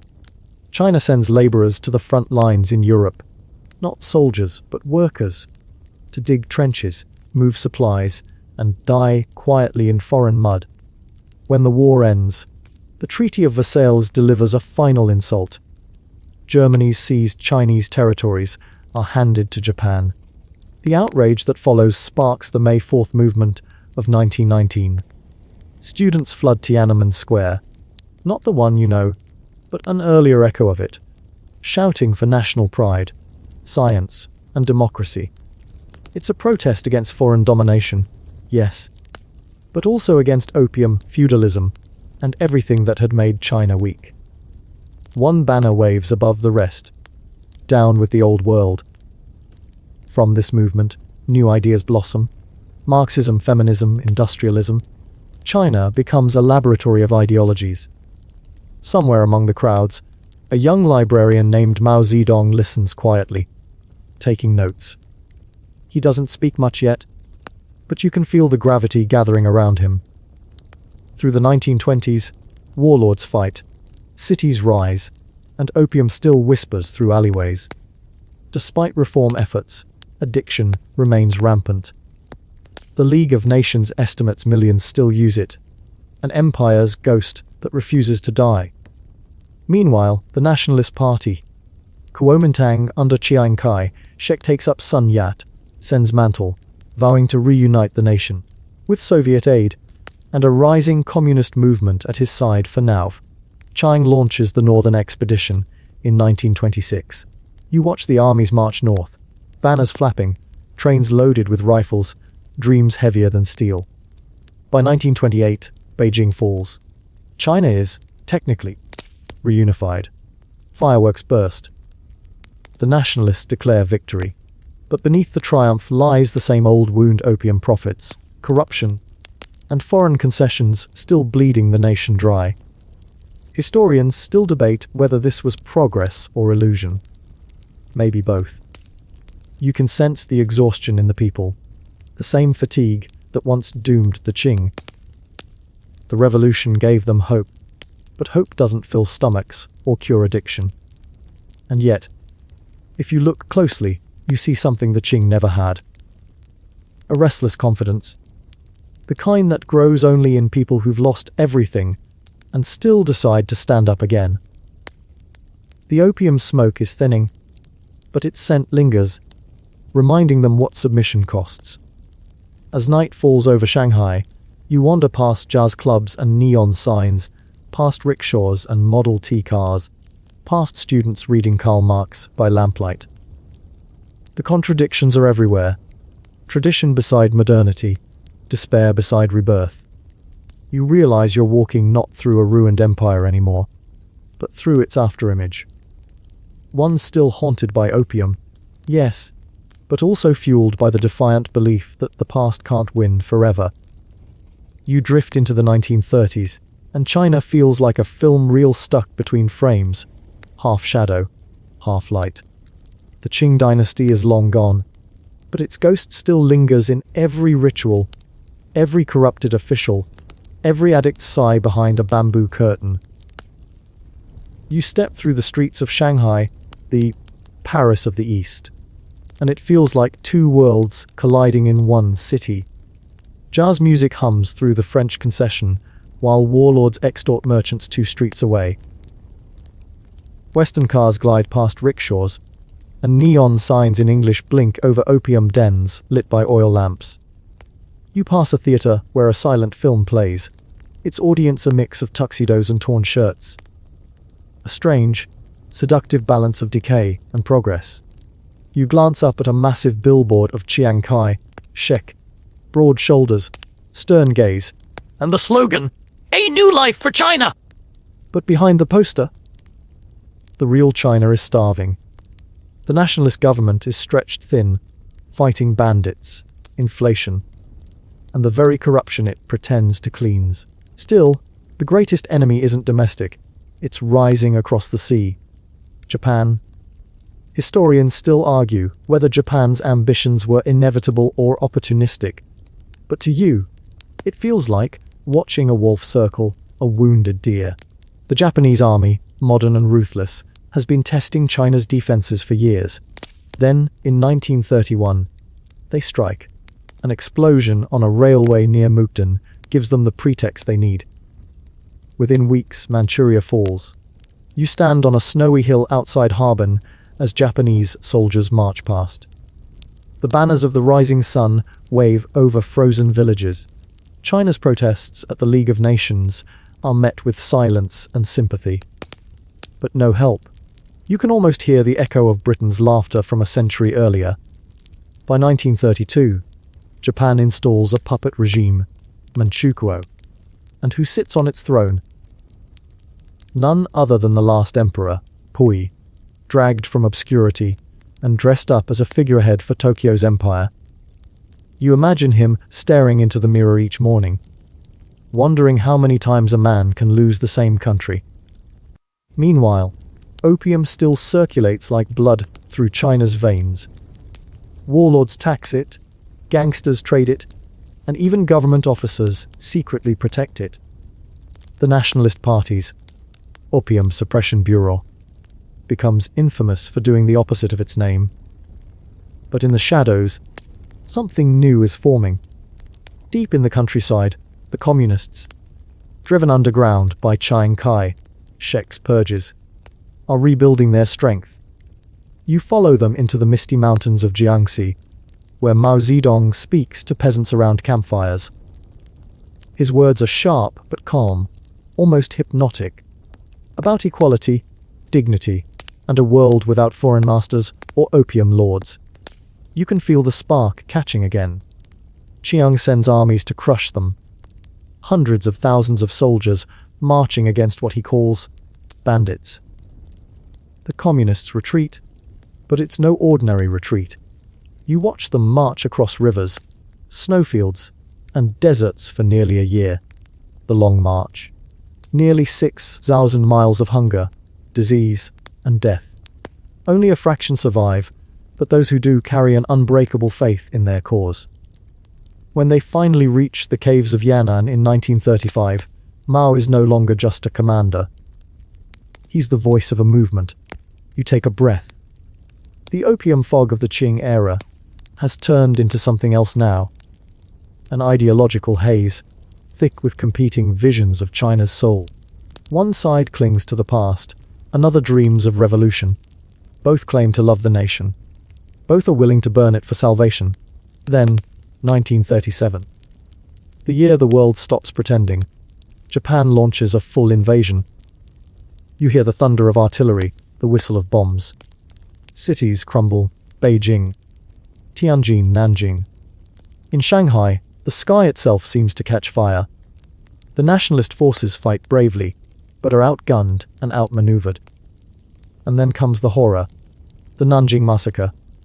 You walk the silent streets afterward. The air feels colder than stone. Historians still debate the numbers, but no one debates the pain. Civilians slaughtered, homes burned, the city desecrated. You can almost hear the echo of footsteps. Japanese boots on the same roads where Qing officials once paraded in silk. History repeating itself, darker each time, and yet, even amid ruin, resistance survives. You find yourself in a cave near Yen again. Mao sits cross-legged, drafting his essays on guerrilla warfare. He writes about patience, about turning weakness into strength. He speaks not just of defeating the Japanese, but of cleansing China itself. From corruption, from imperialism, from opium. It's not just rhetoric. The communists ban opium completely within their territories. Addicts are forced into withdrawal programs, and smugglers are executed. Brutal. Yes, but effective. Within a few years, Red China becomes one of the few regions in the world where the drug trade actually declines. Historians still argue whether Mao's motives were moral or strategic. You just see the result. Villages that once drowned in poppy smoke now breathe again. Meanwhile, Chiang Kai-shek's nationalists, exiled inland to Chongqing, struggle to maintain control. American aid helps, but corruption eats through it like termites in wood. Even his own officers profit from opium sales. The same poison that destroyed the Qing now corrodes the Republic. And then, as if the gods enjoy irony, World War II ends. Not with Japan triumphant, but obliterated by atomic fire. China emerges, victorious, but victory is a bitter word. The cities are ruins, the fields are empty, and millions are dead. You stand at a train station in 1945. Refugees crowd the platforms. Soldiers missing limbs, mothers clutching children. Beggars holding bowls. The war is over, but the country looks like it's lost twice. For a brief moment, the The communists and nationalists talk of peace, of uniting for reconstruction. But you can already sense it, the betrayal waiting to happen. The handshake means nothing. The civil war is inevitable. As night falls over the battered land, you walk along a riverbank lined with shattered opium pipes and bullet shells, both glinting under the same moonlight. The smell of smoke, part gunpowder, part memory, hangs over the water. The empire that once fell to opium now faces a new addiction: ideology. Two visions of China stand ready to fight, and only one will survive. You drift into 1946, and the air feels charged, like thunder waiting to break. China's wounds from the war against Japan are still open, raw, and bleeding. The people are weary, hungry, displaced. Cities lie in ruins, railroads twisted like the bones of an exhausted giant. You'd think both sides might pause to rebuild. But no. Chiang Kai, Shek's nationalists, and Mao Zedong's communists have no time for healing. The ink is barely dry on their peace agreements before the gunfire starts again. The Chinese Civil War has begun in earnest. You hover over the land and watch it fracture once more. The nationalists, backed by American support and old imperial networks, control the major cities: Shanghai, Nanjing, Beijing. Their soldiers wear crisp uniforms, their generals sip brandy in villas. The communists, in contrast, hold the countryside, the villages, the fields, the hearts of peasants who have nothing left to lose. Chiang calls Mao's forces bandits. Mao calls Chiang's government rotting timber. You just call it tragic vu.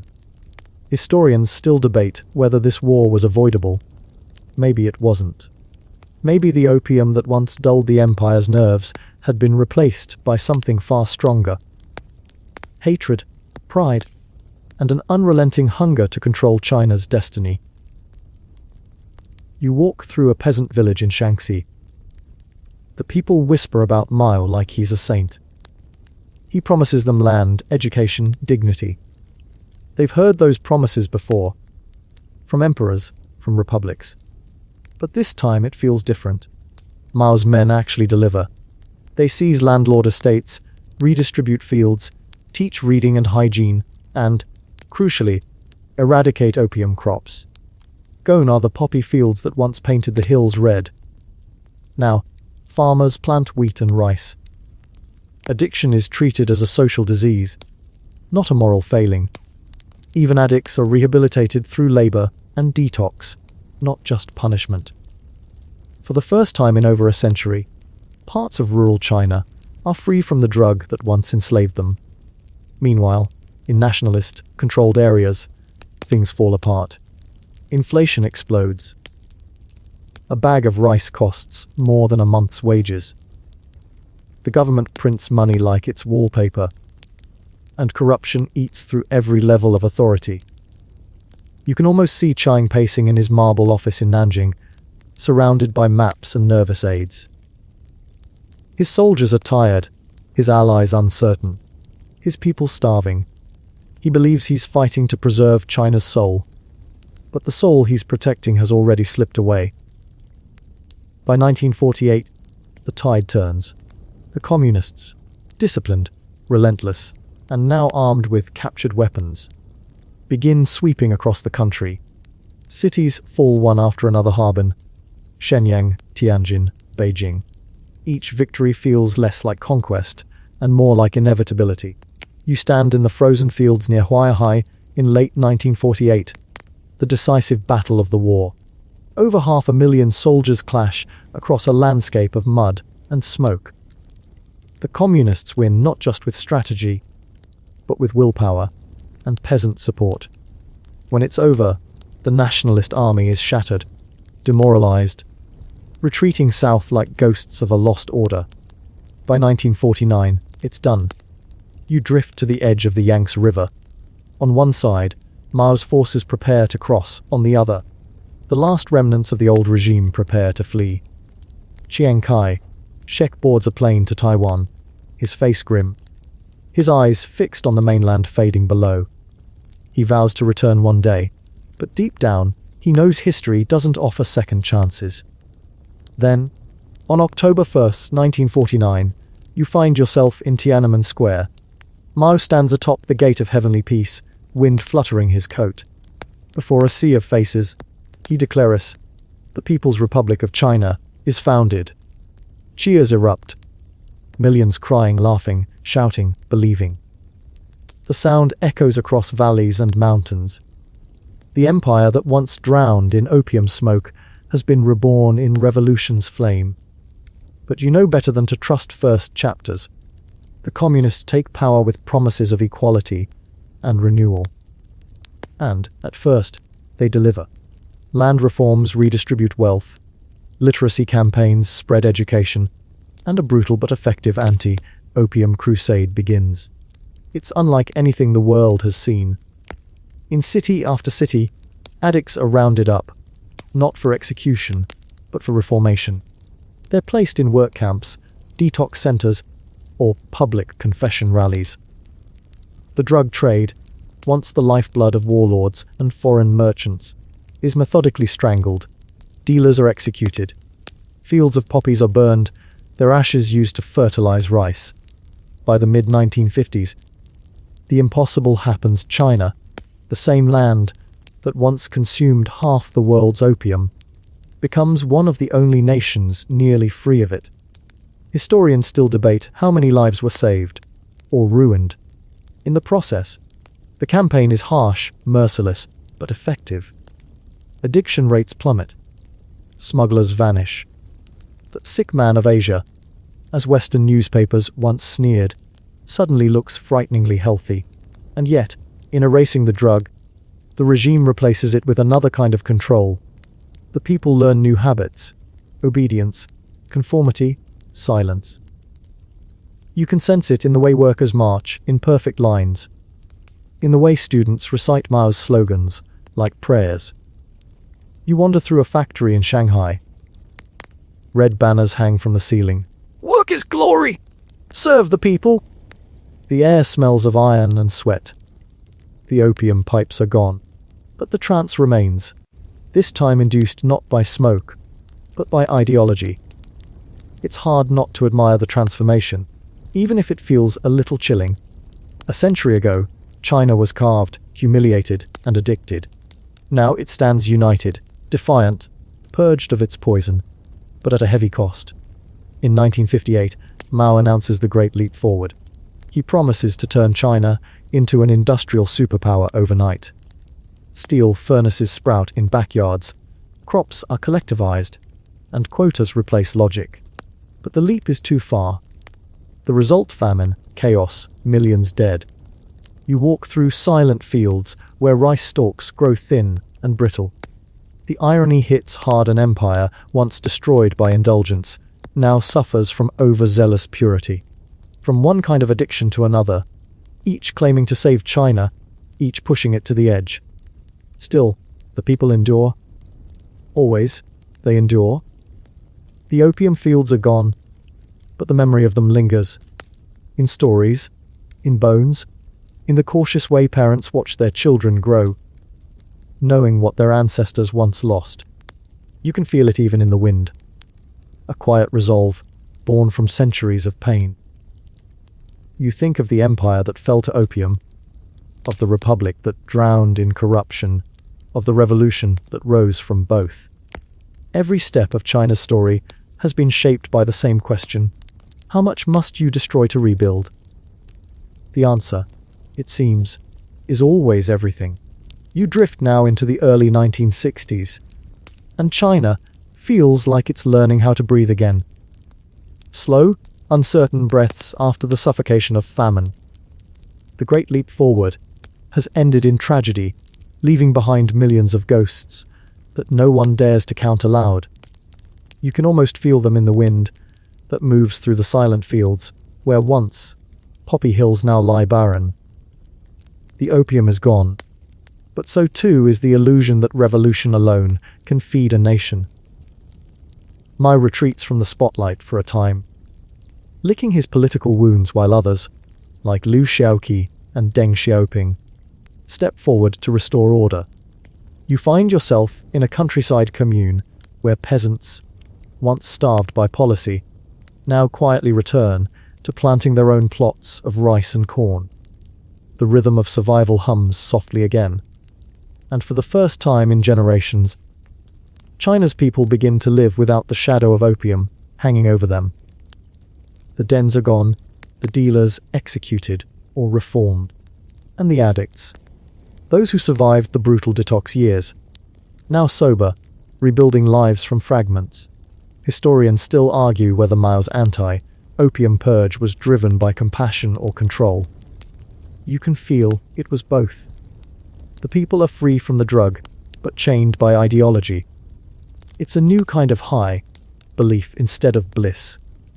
You wander into a schoolroom in Beijing. Children recite slogans in unison. "Long live Chairman Mao!" Their voices echo with fervor, untested and pure.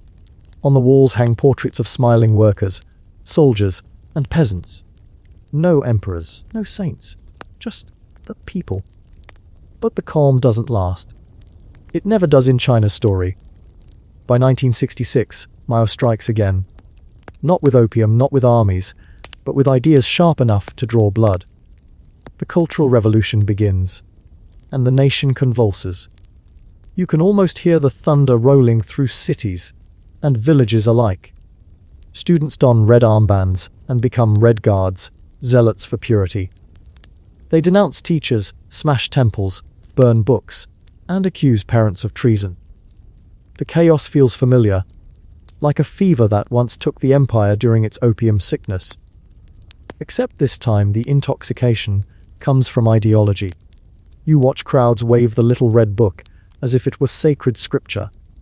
Factories halt, universities close, families vanish in the night. In a strange, twisted way, Mao has replaced the opium pipe with political ecstasy. The addiction to submission, once fed by smoke, is now fueled by belief. You slip through the years of madness like a ghost. Streets echo with chants and drums. Statues fall, history books are rewritten, and whispers become dangerous currency. Those who lived through the opium wars would recognize the pattern. Foreign domination replaced by internal delirium. And yet, through the chaos, the people endure again. Always, somehow they endure. By the early 1970s, the fever begins to cool. Mao grows old, his revolution frayed. Then comes an event almost unthinkable. An American president arrives in Beijing. You watch Richard Nixon step off the plane in 1972, shaking hands with Zhou Enlai under the wary gaze of Mao himself. It's a surreal moment. China, once bled by foreign powers through opium, now stands as their equal, even their mystery. The world's most isolated nation suddenly opens a door. Cameras flash. The handshake reverberates across history like an earthquake. In the years that follow, the country begins to thaw. When Mao dies in 1976, his portrait hangs over Tiananmen Square like a setting sun. The people mourn, not because they all love him, but because they've never known a world without him. You stand among them in the square. Some cry, some stay silent. All of them know this is an ending. But endings in China always mean beginnings. Within 2 years, a quiet man steps into power. Deng Xiaoping. Small in stature, but enormous in will. He's been purged twice, humiliated, sent to work in a tractor factory, and still, he returns. You sense something new in him, a pragmatic courage. He doesn't promise paradise. He promises progress. He looks around at the country Mao left behind. Unified but impoverished. Proud but starving. And says something no leader has dared to say in a century. To get rich is glorious. And just like that, China exhales. Factories hum again, markets open, foreign companies cautiously return. The same ports that once brought opium now bring trade, technology, and opportunity. The irony is heavy. You can almost smell the ghosts of old British ships in Shanghai's harbour, watching container vessels glide past. Historians still argue whether Deng saved or sold China. You just see a nation hungry to live. Opium is no longer the enemy. It's poverty, isolation, memory itself. The new addiction is ambition. Skyscrapers rise where poppy fields once bloomed. The children of peasants become engineers, architects, traders. Cities glow at night with a feverish energy, a kind of capitalist high that even Mao might have mistaken for madness. But somewhere in the alleys of Guangzhou or Kunming, you still catch a faint trace of smoke. Not opium anymore. Heroin, morphine, synthetic drugs. A new generation experimenting with the same escape their ancestors once sought. History, it seems, never truly forgets its habits. Still, it's different now. The government, scarred by the past, reacts swiftly. Harsh laws, re-education programs, and propaganda campaigns warn. Never again. You wander into a museum in Beijing.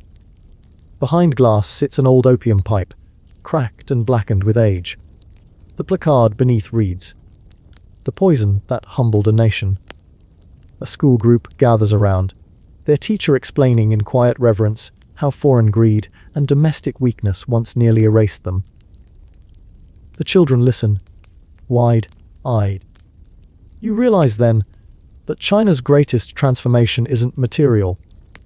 It's psychological. The shame that once weighed like a mountain has become steel. The empire that fell to addiction now guards its sobriety like treasure. As the 1980s unfold, neon lights bathe the cities in color. Western music plays in cafes where once only whispers of dissent were allowed. The people laugh again. You see wedding banquets, night markets, families crowding around televisions. The rhythm of ordinary life, returning after centuries of turmoil. But beneath it all, you still feel the echoes. Every skyscraper, every highway, every festival carries the faint heartbeat of an empire that once bled itself dry for smoke. You pause, looking out over the Huangpu River. The skyline of Shanghai glitters like stars caught in steel. And you think, this is what recovery looks like. Not forgetting the pain, but building over it, higher and higher, until the scars become foundations. The opium may be gone, but its story lingers in every triumph and every warning.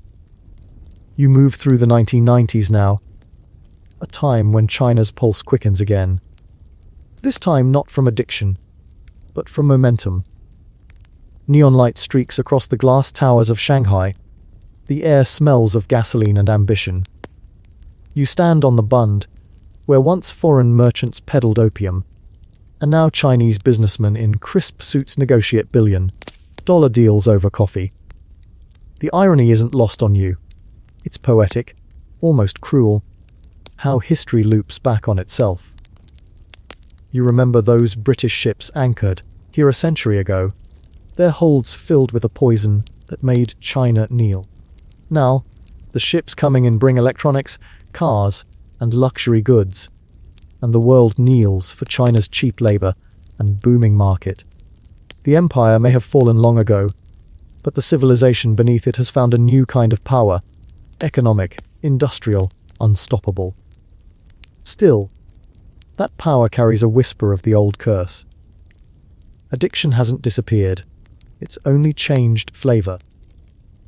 It's no longer the pipe or the powder. It's profit, speed, modernization. You watch young workers pour out of factories at dawn, faces tired, but eyes burning with purpose. The same desperation that once drove men to the dens now drives them to cities, chasing futures instead of smoke. Historians still argue whether this hunger is progress or relapse. You can't help thinking it's both. You drift through the countryside, where the fields stretch green and endless. But fewer hands work them. Entire villages empty out as the young flee toward urban skylines. In some forgotten corners of Yunnan and Sichuan, though, you catch the faint shimmer of opium poppies again. Not many, illegal now, but enough to remind you the past never truly dies.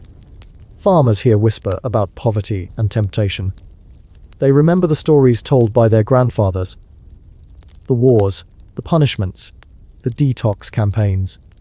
Yet the soil remembers too, and sometimes it grows what it once knew best. You step into a dim hut, where a farmer dries flowers in silence. He looks up, his face creased with guilt and defiance. "It's just medicine," he mutters, for pain. But you can tell, he doesn't believe himself. The government believes even less. Anti-drug task forces sweep through mountain villages, helicopters slicing the mist. They burn fields, arrest traffickers, and issue warnings. Drugs destroyed China once. They won't again. But the world outside keeps shifting. The Soviet Union collapses, and the Cold War ends. Suddenly, China is not just surviving, it's thriving. Factories explode across the landscape. Cities rise like mushrooms after rain. You see skyscrapers growing faster than bamboo, neon glowing where once candlelight flickered. People talk of reform and opening up, of a new age. Deng Xiaoping smiles faintly from television screens. His voice is calm, but firm. It doesn't matter if the cat is black or white, as long as it catches mice. You realize that's his entire philosophy. Practical, unsentimental, focused on results.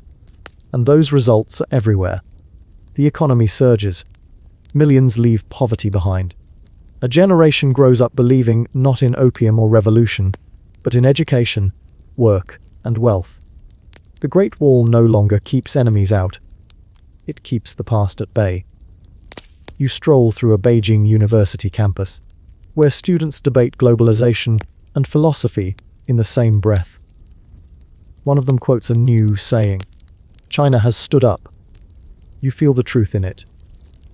For the first time since the Opium Wars, the nation walks tall again. But even as it rises, you sense unease. A storm gathers under the glitter. By 1989, that unease explodes into protest. You find yourself standing in Tiananmen Square, where young voices call for freedom, honesty, reform. The same place where emperors once reviewed their armies now becomes a battlefield of ideas. You watch the night unfold in flickers, banners waving, candles burning, soldiers advancing. It's over in a blur of shouts and silence. The city wakes the next day to a quiet heavier than smoke. Historians still argue what exactly happened that night. How many fell? Who gave the order? But you don't need numbers. You can feel the grief ripple through the air, the way the poppy once released its perfume of forgetting. The old lesson returns, change always costs something. And yet, the people keep moving forward. The 90s blaze with capitalism's fever. Shenzhen, once a sleepy fishing town, becomes a metropolis. Shanghai's skyline fills with cranes and cranes and cranes, like steel birds in migration. In Hong Kong, 1997, arrives like a heartbeat skipped. The British Union Jack lowers, the red flag with yellow stars rises. You can almost hear the ghost of Queen Victoria sigh somewhere in the ether. The city returns to China, not through war, but through negotiation. It's poetic justice. The very empire that once flooded China with opium now hands back its jewel peacefully. Crowds cheer, fireworks bloom over Victoria Harbour, and for a moment, it feels like closure. But beneath the celebration lies unease. One country, two systems, they promise. You know, promises like that rarely last forever. Still, as the new millennium dawns, China stands reborn. The Opium Wars feel distant now, like a nightmare from another lifetime. Children learn about them in textbooks, their teachers using words like humiliation and revival. You can tell the past isn't forgotten, it's fuel. You visit a museum in Guangzhou. Behind glass sits a single brown brick, opium resin, hard and cracked. Next to it, a photo of Lin Zexu, the man who once dared to burn the British stockpiles in 1839. The caption reads, "They fought for dignity when China had none left." You linger on his face, the steady eyes, the tight jaw, and realize that in a way, China has been chasing that dignity ever since. Not power for its own sake, but the right to never again be at someone else's mercy. As night falls over Shanghai, the lights reflect off the Huangpu River like constellations reborn. You can almost hear the hum of the past beneath the engines and chatter. The ships, the poppies, the cries. And above it all, the quiet voice of history whisperings. Remember, you breathe deep. The air tastes of exhaust, salt, and ambition. No smoke. No opium. Just progress, addictive in its own right. And somewhere, far away in an old wooden chest, the last opium pipe lies forgotten. A relic, a warning, a mirror. You drift now into the 21st century, where China stands like a phoenix. Ash still clinging to its wings, but the fire burning bright beneath. The skyline glows electric, drones buzz over skylines that barely existed a generation ago. The hum of millions of machines replaces the sound of opium pipes. The empire that once crumbled under smoke now builds itself out of steel, code, and ambition. You walk through Beijing's glittering avenues at night. The air smells of hot dumplings and asphalt after rain. 1,000 headlights cut through the mist. The faces you see are young, most too young to remember the Cold War, let alone the Opium Wars. Yet the past lingers like incense. You sense it in museum exhibits, in patriotic songs, in quiet conversations over tea. The old humiliation still burns, not with shame, but with purpose. You pause in front of a sleek, glass-fronted bank. Once, foreign traders stood here demanding silver for drugs.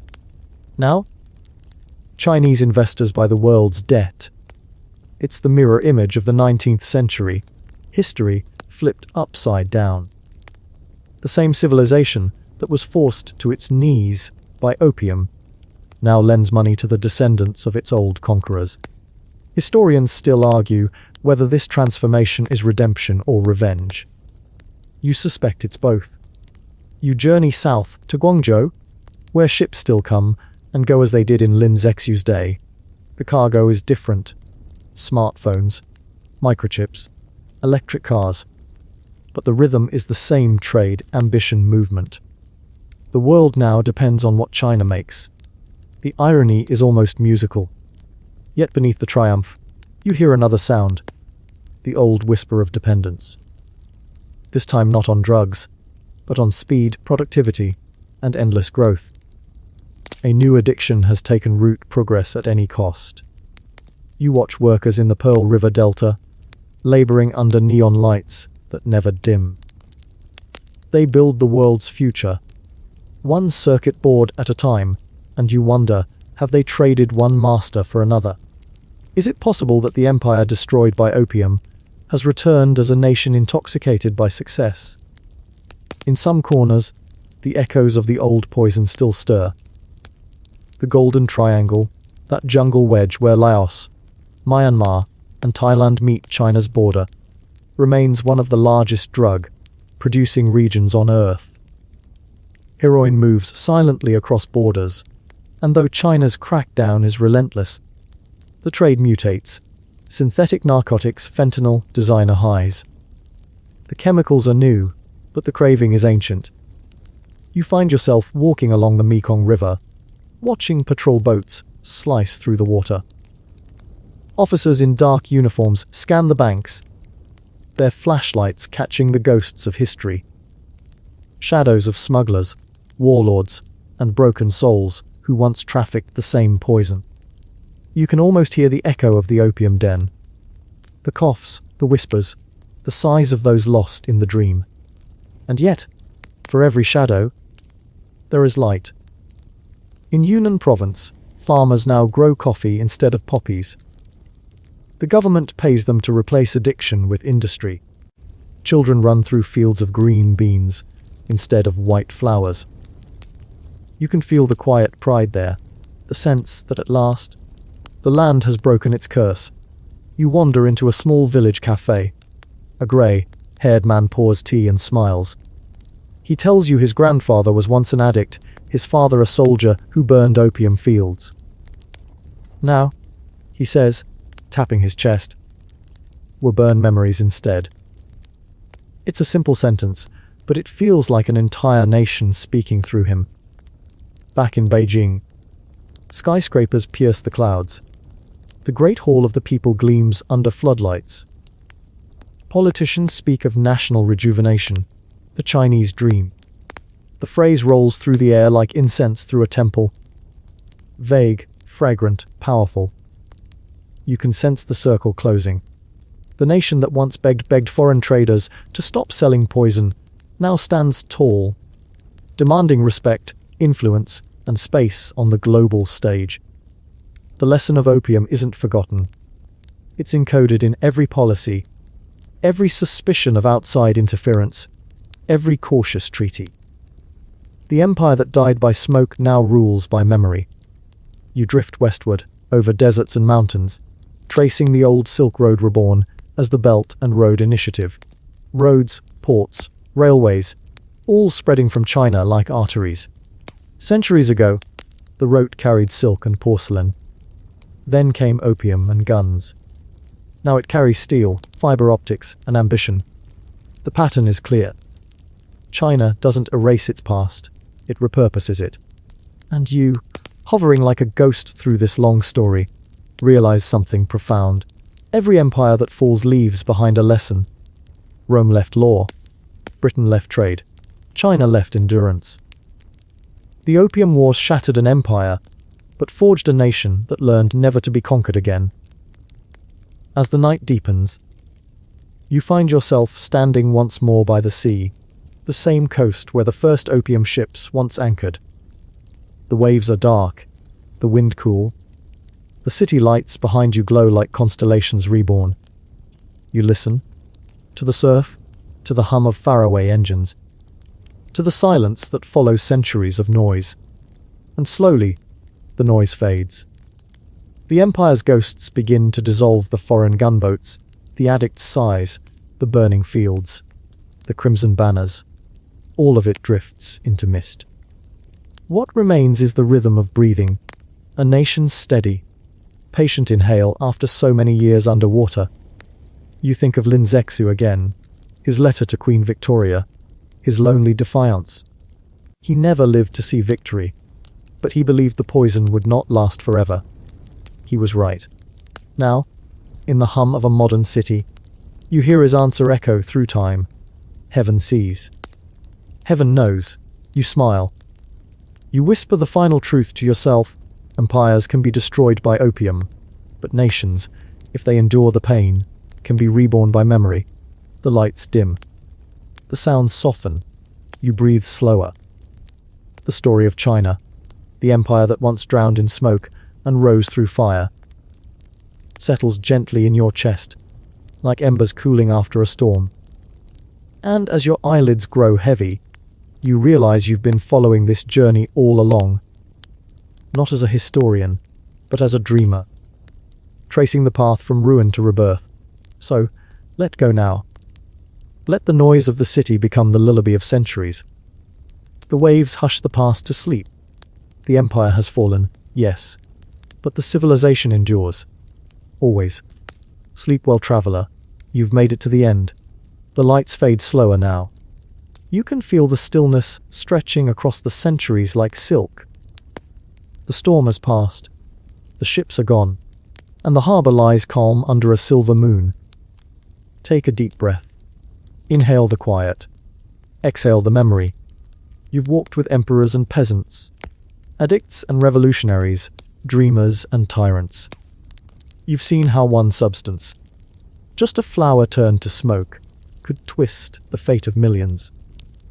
But you've also seen what followed: resilience, reinvention, the stubborn refusal to vanish. The world outside hums faintly, but here in this moment, everything softens. History itself seems to sleep beside you, curled and gentle, its edges dulled by time. Let your mind drift, not backward but outward, to the rivers, mountains, and cities that still breathe. to the people who carry the lessons of the past, without letting them weigh too heavily. Each inhale is a promise that tomorrow will be a little different. Each exhale releases what once was. Sorrow, failure, smoke. You are floating now, halfway between dream and memory, watching the last embers of empire fade into starlight. The opium is gone. The ghosts are quiet. What remains is peace, the rarest victory of all. Sleep easy, my friend. You've traveled far. Sweet dreams.